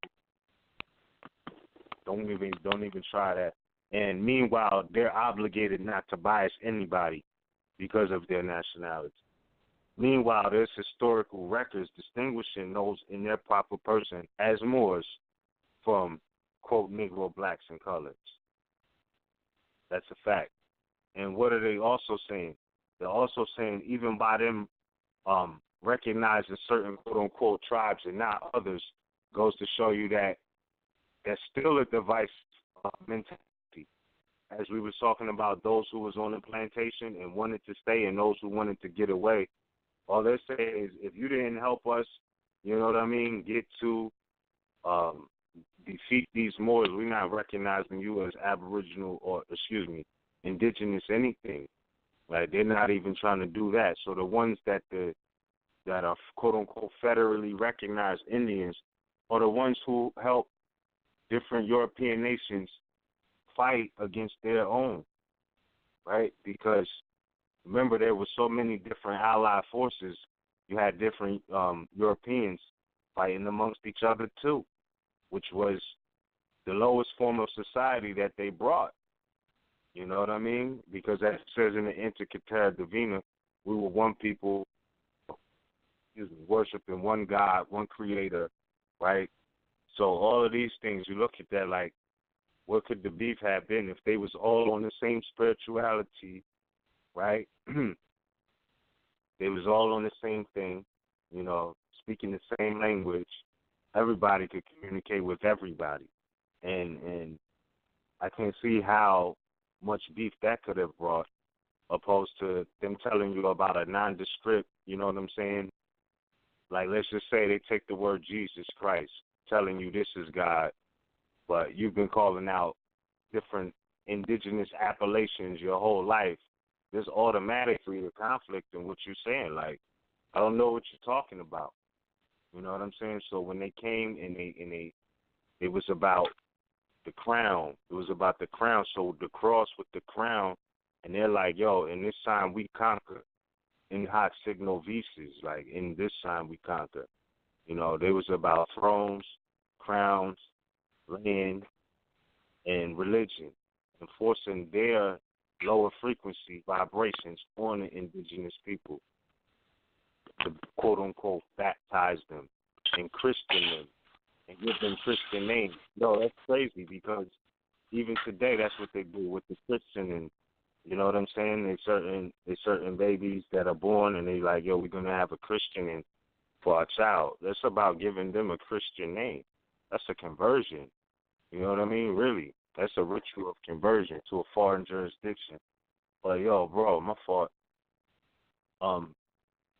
It's a lot to go in on. I didn't realize we a quarter way into the last hour, bro. Yo, it's crazy, bro. It's going. Yeah. I feel like we didn't even really get started yet. That's crazy. That's crazy, bro. Well, it's a lot more. Started already. Now. Yeah. We got started. We definitely got started. For sure. Absolutely. Word. So I'm gonna end with this last quote, and then we could open up some callers, right? You good with that? Yeah, that's straight, man. He's talking about faithfulness, Marcus Garvey. And remember, O ye of little faith, right? Faithfulness is actuated by a state of heart and mind in the individual that changes not. No one is wholly faithful to a cause or an object except his heart and mind remain firm.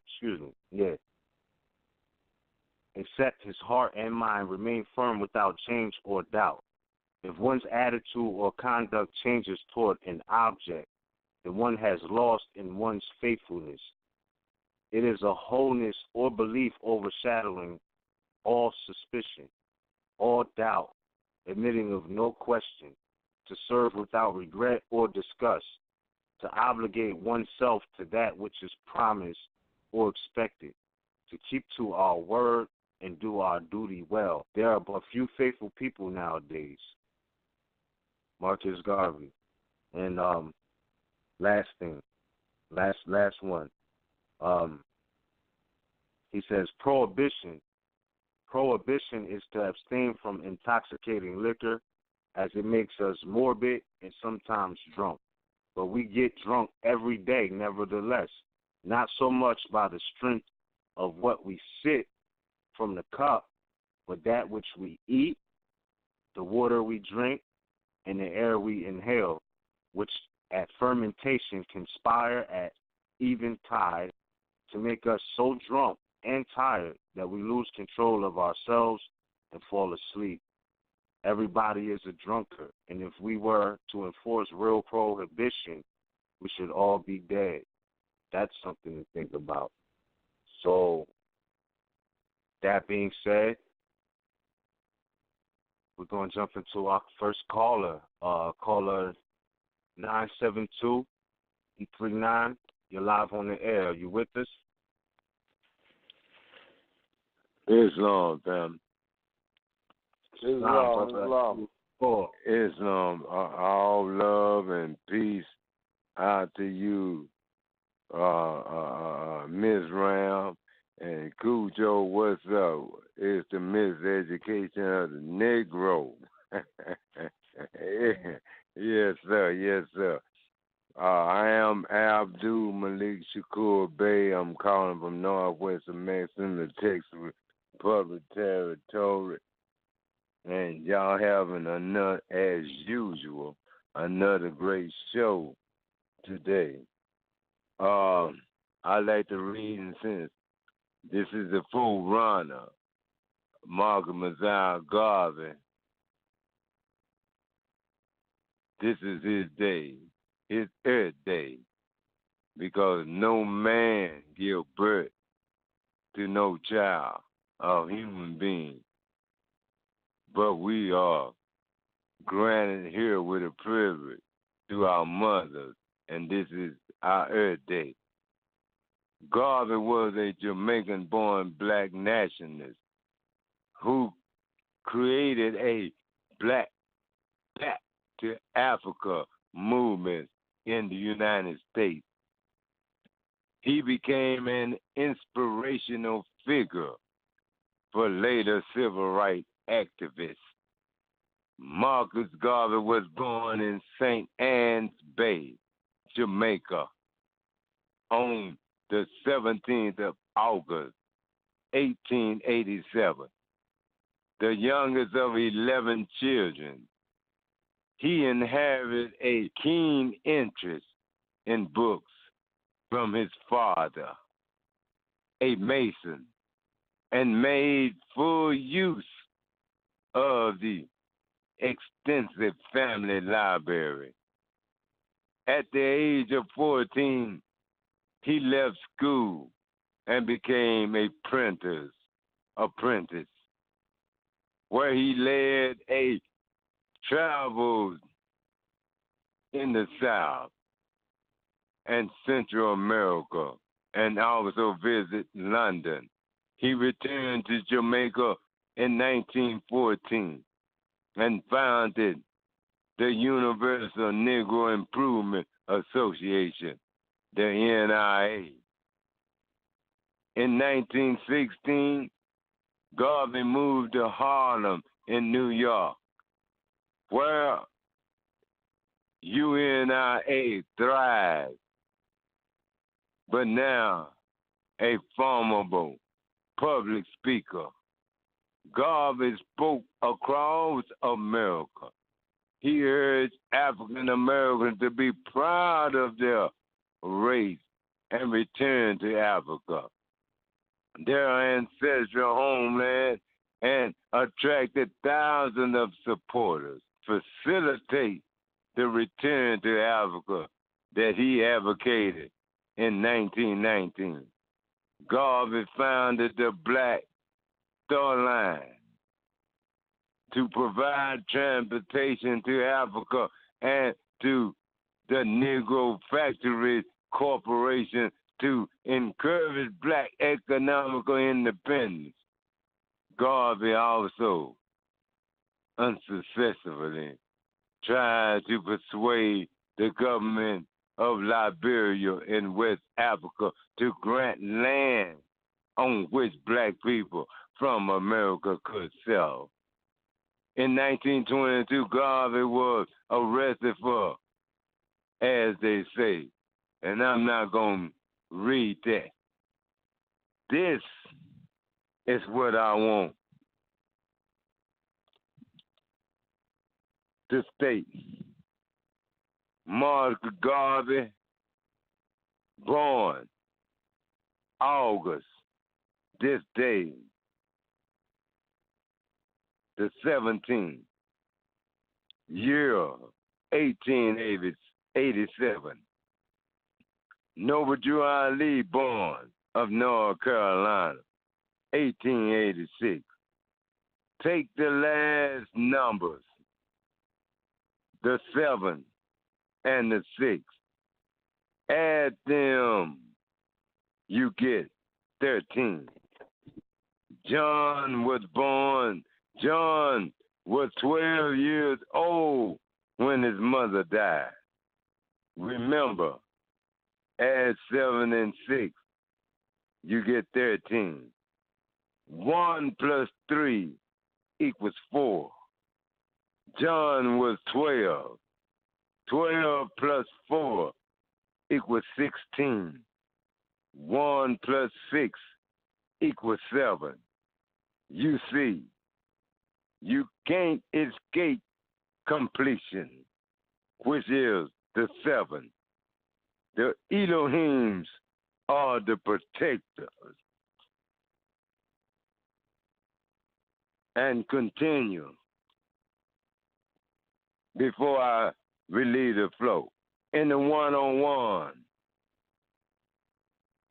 starting from Ayat 98, what is Elohim sometimes called? The 7 eyes of Allah. Ayat 99, how many days are in a circle? 7 days. Ayat 100, how many days are in creation? 7 days. Ayat 101, according to science, how many days are in a year? 7 days.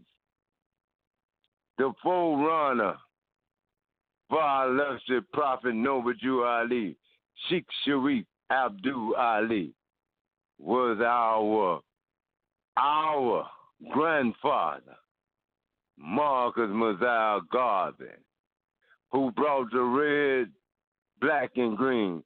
Red for the blood, black for the people, green for the land, because we are Moorish Americans. This is they talk about the 38 parallel. This is the 100 parallel, because our ancestors, our foremothers and forefathers are the heirs, and we are the offspring. This is our land. Those who have ears to hear, please listen what they have to speak. RVBey publication, Mizram and Cujo, Ashwa, Canaland Moor. This is our land.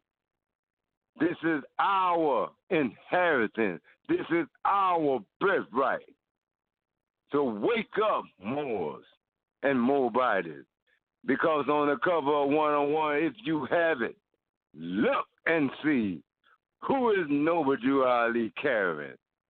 He carrying none but humanity, and our Moabite is humanity, because within her womb, she carried all the true secrets that has been hidden from us.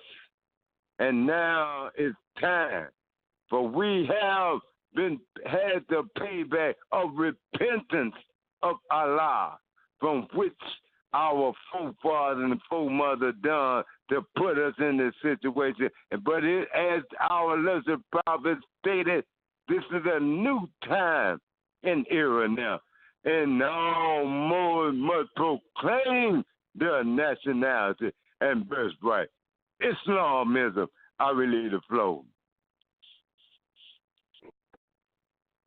Moor. Islam, Moor. Islam. Peace and love. Give thanks for that. Islam. Peace and love. Highly appreciate the add-on. No doubt. All right. So that being said, we're going to go to our next caller. Caller 346-309. You're live on the air. Peace, man. Islam. I am Jeremy B. calling again from the Texas territory. I really was calling trying to get in the queue early, man, because y'all be rolling, bro. I'm telling you, man, y'all be on it. I forgot some of the stuff, but just pertaining to how y'all was saying, we forgetting, how can I say, man? Basically, it's like people they not down, or they don't understand, the importance of what birthright is. Like, they'll rather stick to the artificial than cling to what's real. You know what I'm saying? And when y'all was talking earlier, it just brought me back to if you read Moors and Masonry, in the back where he have the treaties, you could even see in the treaties where they were saying basically unless one is amongst different, unless one has a difference amongst themselves, then because basically pertaining to that all of the captives they freed on both sides, Moors and the Europeans. So in the treaty with Tripoli, Tunis, all this, they even saying in one of the articles, basically saying unless one is indifferent amongst themselves or something pertaining to that, and it's just they saying that way back then, and it's 2017, and they still had a difference amongst themselves. Like they'll rather, they'll go grab on to anything else, but something that's been right here is never left. You know what I'm saying? It's been waiting for people to just, come see what it's about. It's why even how Drew Ali said, come and hear the truth, because it's like this something. I don't care what you heard before. This something you have never heard about. I don't know, man. That's just like that was just one of the points.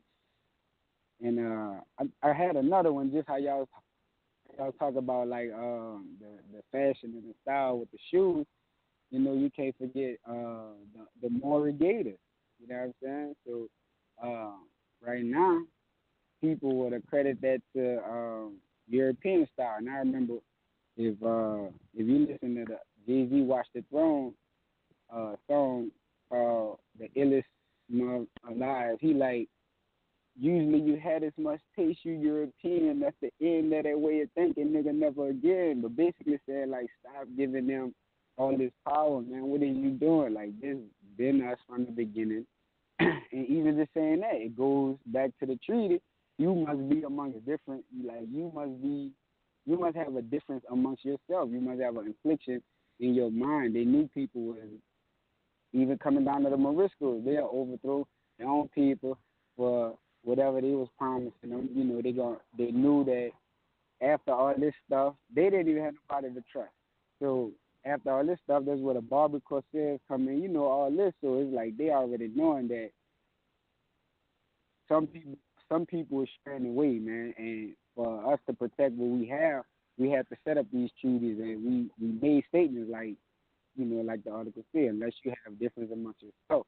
So even them knowing that you still part of us, they knowing that there's going to be some people who just going to be, they going to just outright and say, nah, I'm not down with it. Like, they going to even kill for the other side. So you got to really, I don't know, man, but it's real. Like, and you can't even say you real if your eyes not woke to what this is, because this really pertains to everything you've been going on. Like, even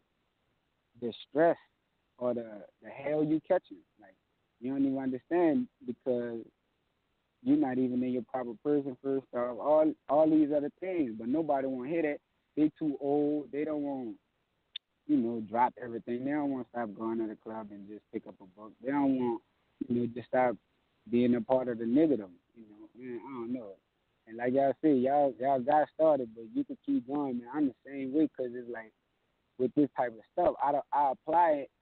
Even when you read the Quran, like you could read the Quran and it's like he just wrote it yesterday and printed it out, and we out here buying it and pushing the Quran because it's like even when he talking about holy instructions for the young men, he talking about even look at this, man. These girls they're not even on their throne. So he telling you, hey, don't go for that. You know what I'm saying? Because you go for that. What he starts saying, he's basically your days is gonna be shorter and shorter, and your life like you're not really gonna be happy. You know what I'm saying? And then he start talking about the woman you were supposed to be looking for, the woman you were supposed to have in your corner. Man, it's real, man. I just want to say, man, shout out Cujo, Miz, man, y'all be doing y'all thing. And I did see the Marcus Garvey tribute, and I heard his voice for the first time. Never heard his voice, but you see the picture, and I was like, man, you'll never think that voice go with this dude. You know what I'm saying? This man. So it's like, and then I even played it because I play because I'm mental with it. I even be like, man, that's probably why the Europeans feared him, because he looked like he'll come knock you out, and he could talk civil, like he really speaking and he articulate. So that's scary. That scared him, because they even go back to that. Well, that was everybody. We was the articulate ones, the sharp ones, the smart ones, you know what I'm saying? All this. But unless you have difference amongst yourself, you will put yourself on the external and give it to everybody. But man, that's really all, man. I got a whole lot, man. But y'all really be in tune with me, because I'm way however many miles away, but it's little stuff that I deal with in my life, and then a post pop up, or like I'm just starting to call into the show, but it's just to get the live aspect of it. I usually catch the post of the show, and it's still talking about something I just went through 2 days ago, yesterday, a week ago, and I just like, man, that's what I'm talking about, because people really sleep out here. It's like, what is gonna take for? I don't know, y'all, but man, just stay on their neck, man. Keep shedding this knowledge, because this is what it's about, man. It ain't about all these fools who have difference amongst themselves. It's about the people who, when you hear it, it's going to click. You know what I'm saying? Just like me. When I heard it, it clicked. Not because, it was just a nice weird word. It was just, it made the sense to everything. Nobody else had the answer to. Everybody was giving you some runaround. Everybody was telling you, don't question God. You know, all that. Like, everybody has something to tell you, or you out of line, or respect your elders, which, you do respect the elders, but when I came up, that came out when I would ask something that nobody felt like they had to answer a child. Respect your elders. So it's like, man, shout out Islam to the family, Moors worldwide, man. And it's crazy because I was once the same thing, like how you were saying, you was like, man, just black. You know what I'm saying? Though through life you gonna say that, yeah, man, you know how black people are this, but you just know, like, it's something about it. So, and that's another thing that clicked. You done heard all these other names, but you ain't never heard Moor. Moorish descendant. You Moorish or Al Moroccan or all of it. You've never heard it. You never heard it. And then once you hear about it, it's like a puzzle with like 100 missing pieces. Once you start hearing about it, you start studying, then pieces start dropping in. It's stuff that you done learned way back that you might have haven't been clear on. It comes present day, you sewing up the matter. Now you full understanding. You know what I'm saying? So don't know, man. It's just like this. Study, because even back then, we wasn't crying about, oh, where can you show me this and where go? We was out there. We was in the books, man. We had the library. We had all this. What are you talking about? Like, where that come from? Show me. When it's like, what would we be if we was that in the ancient times? Show me this. Show me that. No, man. Sleep. We sleep. But yeah, man, y'all keep doing y'all thing, man. I really need the flow. I had some more, but man, y'all go ahead and do y'all thing, man. Peace and love. Peace and love, boy. Appreciate you. Peace and love, Noble. Peace and love. Bye. We appreciate it. Nah. Hey, cool, Joe. To add on to that, though, right? Don't that go back to what Noble Drew Ali was saying? I'm more from Missouri. To show me state, right? Yo, Noble Drew Ali did not miss a beat. He didn't miss a beat. Don't even come with it. He missed both beats, yo. He missed none. I just wanted to say this, in conjunction with that, I'm just going to be my last quote. We're going to take the last call. But Marcus Garvey, right? Philosophies and opinions.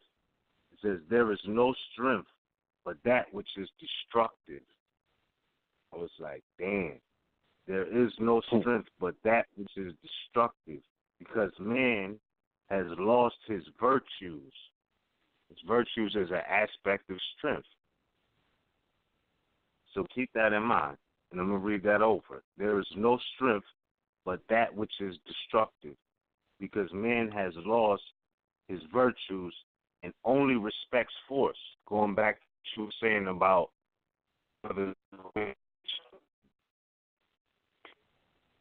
like, you're breaking up more. No, I was saying that. Can you hear me clear now? Yeah, you're good. Yeah, that goes back to the aspect of what you were saying about Moors who would go in on each other but won't go in on the European. You hear me? Right, yeah. Yeah. That he's talking about they only respect force. So even those who are on that lower frequency see there's no unity for force, but in certain aspects, not every aspect. But so he says, there's no strength but that which is destructive, because man has lost his virtues and only respects force, which he himself cannot counteract. So he only respects the force that he cannot counteract. This is the day of racial activity, when each and every group of this great human family must exercise its own initiative. Think about that. Going back to Noble Drew Ali talking about Moors are men upright, independent, and fearless. So he's saying that, this is the day of racial activity, when each and every group of this great human family must exercise its own initiative and influence in its own protection. Therefore, quote unquote, Negroes should be more determined today, especially denationalized Moors who think they're Negroes, should be more determined today than they have ever been, because the mighty forces of the world are operating against non-organized groups of peoples who are not ambitious enough their own interests.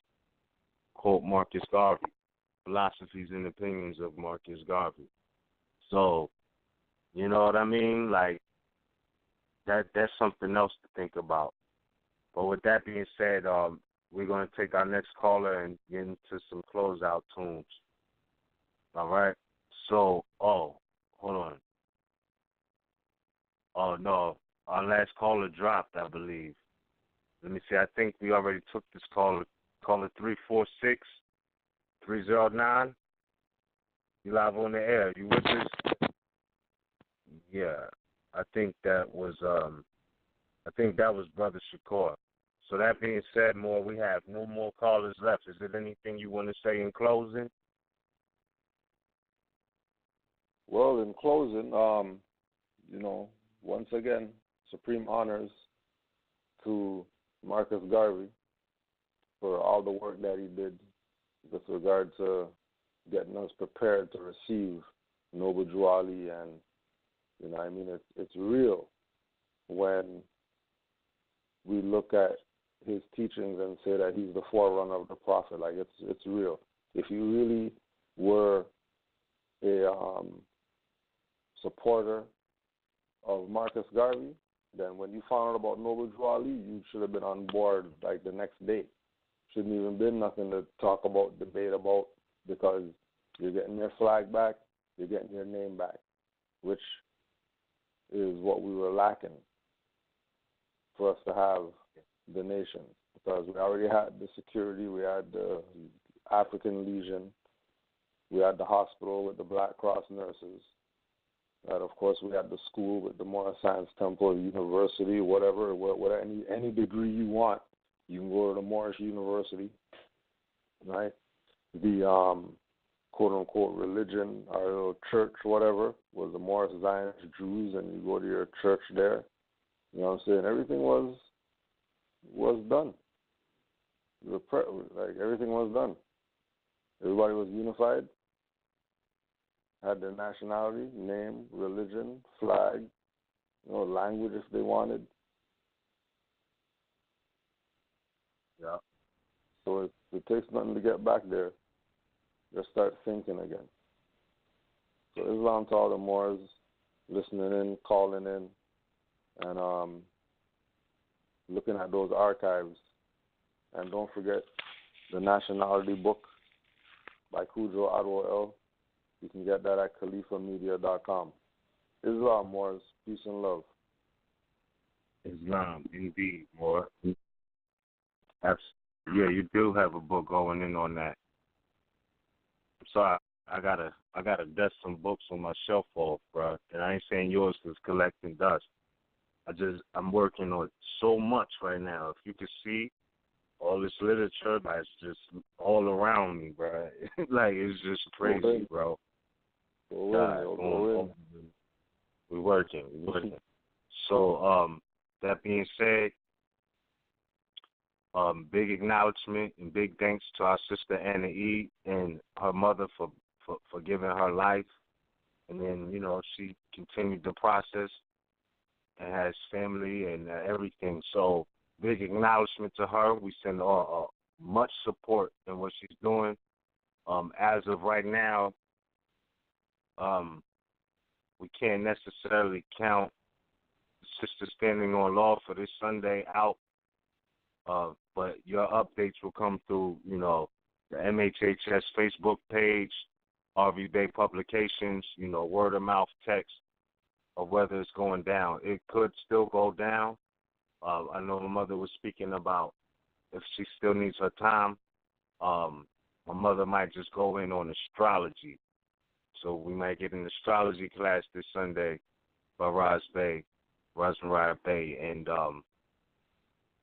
if anything different happens, you could check, like I said, RVBey Publications homepage. It'll be on there. Other than that, I feel as though this is a subject we're going to have to revisit. And I also want to say, for those on the astronomy, okay, hold up, never mind. It's a guarantee, like, no matter what happens, this Sunday,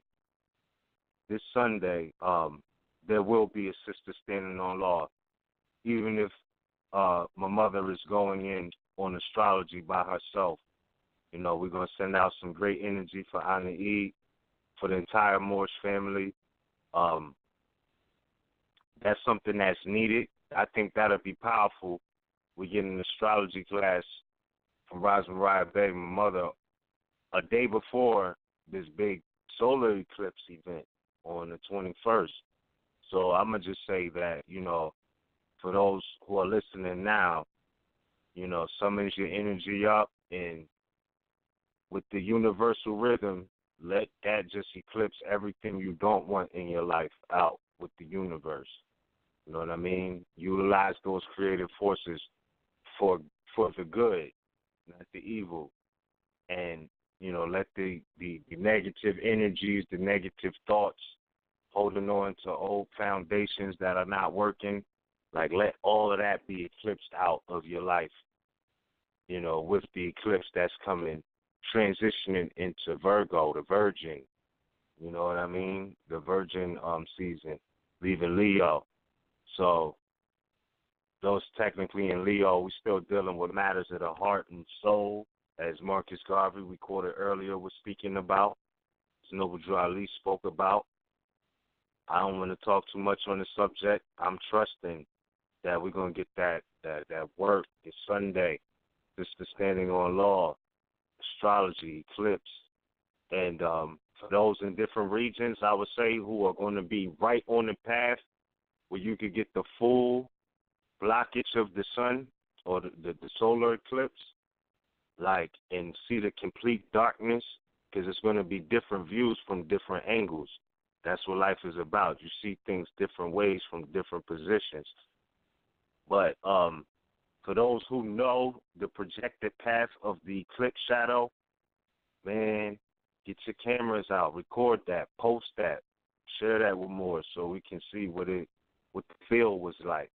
I remember in the movie Apocalypto, you know, the eclipse is what saved Jaguar Paul's life, you know, and it was his own dirty kind that was trying to take him out. If you remember that a movie, Apocalypto, that's a serious piece right there. It was the universal energies in nature, his connection to nature that allowed him or afforded him the multiple opportunities to survive. You know, his own dirty people trying to do him in. So right when they was about to kill him, here comes the eclipse. Because they was doing all of this in the name of, you know, the sun is a god that wants to see blood, and as long as the sun is shining, we're going to do these rituals, cutting people's hearts out, throwing them down the steps, all of these things. And that goes into some more ancient Moorish history. It's ugly, but it's true. And it was a message in that specific, you know, view with the eclipse. So just know that it's real energy, it's raw energy. With that being said, bro, I'm going to spin us out of here with some tunes, bro. And I trust that everybody have a great weekend. We thank everybody for listening. And I trust that we still going to have to do like a part 2 on this and continue the conversation about, you know, this Messiah Garvey. Because there's just so much to touch on. Like I said, it's crazy because I felt like we was just getting started. But that being said, we're going to end on this note, brethren, for tonight's Sons of Allah, August 2017 Gregorian calendar. Good? Islam. Peace and love. Islam, no. Peace and love. Thanks to all Moors. All right? Active Moors, not the plantation thought, got to stay there Moors like we spoke of. All right? So, peace and love. Our problem is lack of knowledge and the intended deceit and trickery done, because even those who read the biblioteca that you call the Bible says he shall fool even the most believe. So even those who think they're highly educated and this and that, they've been fooled. That's it. It's not really complicated. It's the miseducation of the Negro. Everybody knows it, to those who need to know. It's the miseducation of the Negro. When we rise from the dead, they call us Pharaoh. It's the miseducation of the Negro. Everybody knows except those who need to know. It's the miseducation of the Negro. When we rise from the dead, they call us Pharaoh. The gods are back, the Moors are strapped. We waking up, and we want our land back. Running off, that's a trap. You know them gods don't like that. Waking up from a nap, like where the hell my crown at? Take a step back, like I know this bitch ain't bite back. It's kinda crazy how this karma it strikes back. We enslaved Islam, so they slaved us right back. We called them niggas, then they niggered us right back. We brought them the light, but they ain't bring that right back.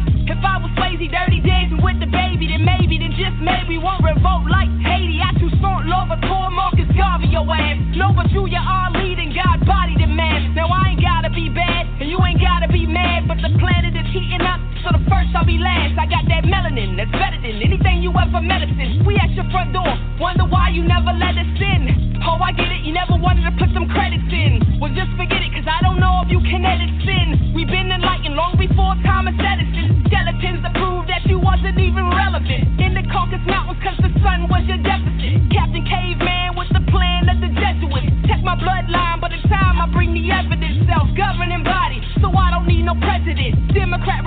wicked. Donkey versus elephant, I studied in law, so I ain't down with none of that. I self-law and master, so I'm running that. This Molotov cocked up burns faster, so I like the match. Despite the fact that ain't even what I'm mad at. I spit the truth, so here's the roof, so you can that. My skin is brown and here's the proof, but you ain't hearing that. Dead in the eyes of the law, that's why they call you black. Naming all caps when you fall, that's why I strike back. And strike that from the record ab initio. You gon' need more than some pressure, I got a vicious flow. I can take the road to the high, or I can hit them low. Try to calcify my third eye, or you gon' have to go. Chemtrails all over the sky, and you don't wanna know. Doggone inside of my tribe, they coming no more.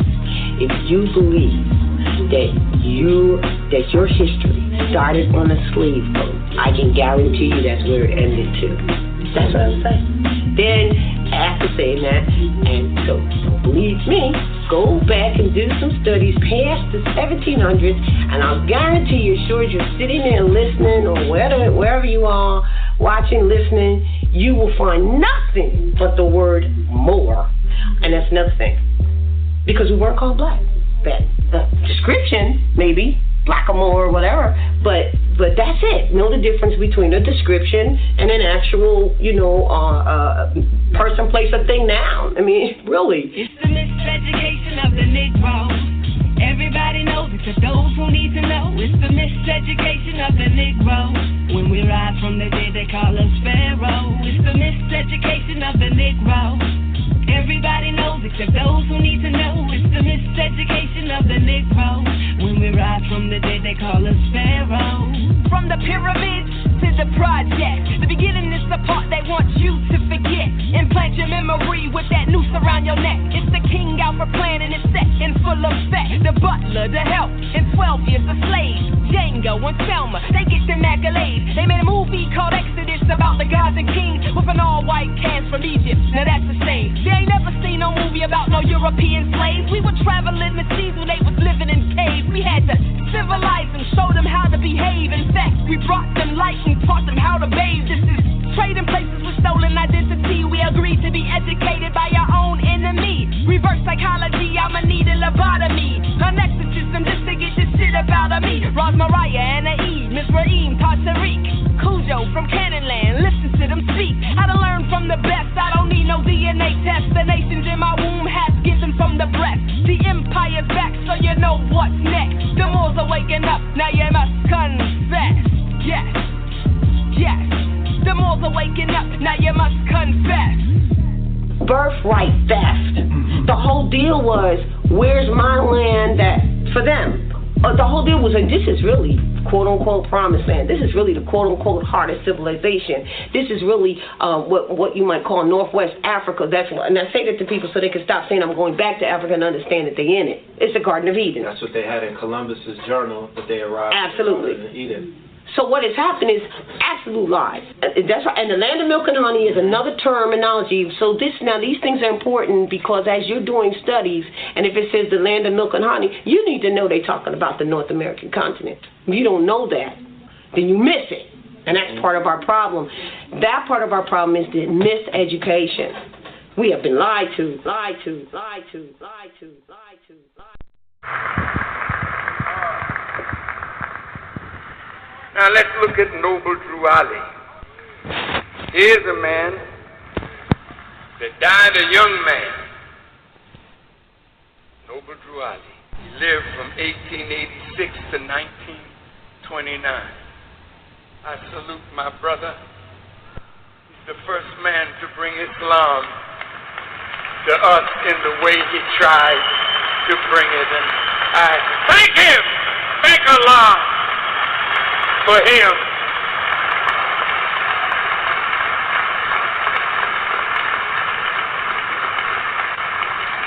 He said the Moors were enslaved by reducing their mentality to that of Negroes, blacks, and colored people. As a man thinketh, so is he. Moors, you sleep too much. He's calling all black people in America Moors. But Moors is the name given to the Muslims from North Africa that invaded the Iberian Peninsula and brought Islam to Spain and Portugal and southern France. So he's calling us Moors, and he dressed his followers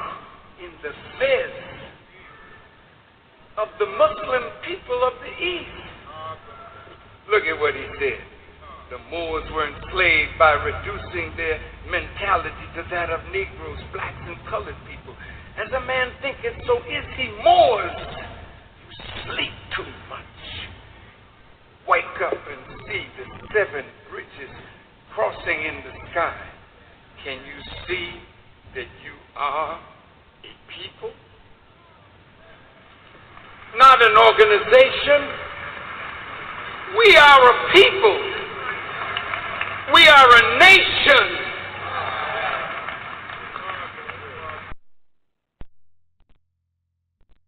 History Month you find ridiculous. Why?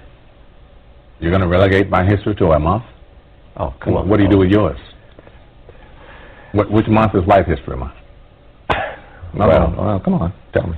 Well, I'm Jewish. Okay, which month is Jewish History Month? There isn't one. Oh, why not? Yeah. Do you want one? No. I don't either. I don't want a Black History Month. Black history is American history. How are we going to get rid of racism? Stop talking about it. I'm going to stop calling you a white man. Yeah. And I'm going to ask you to stop calling me a black man. I know you as Mike Wallace. You know me as Morgan Freeman. You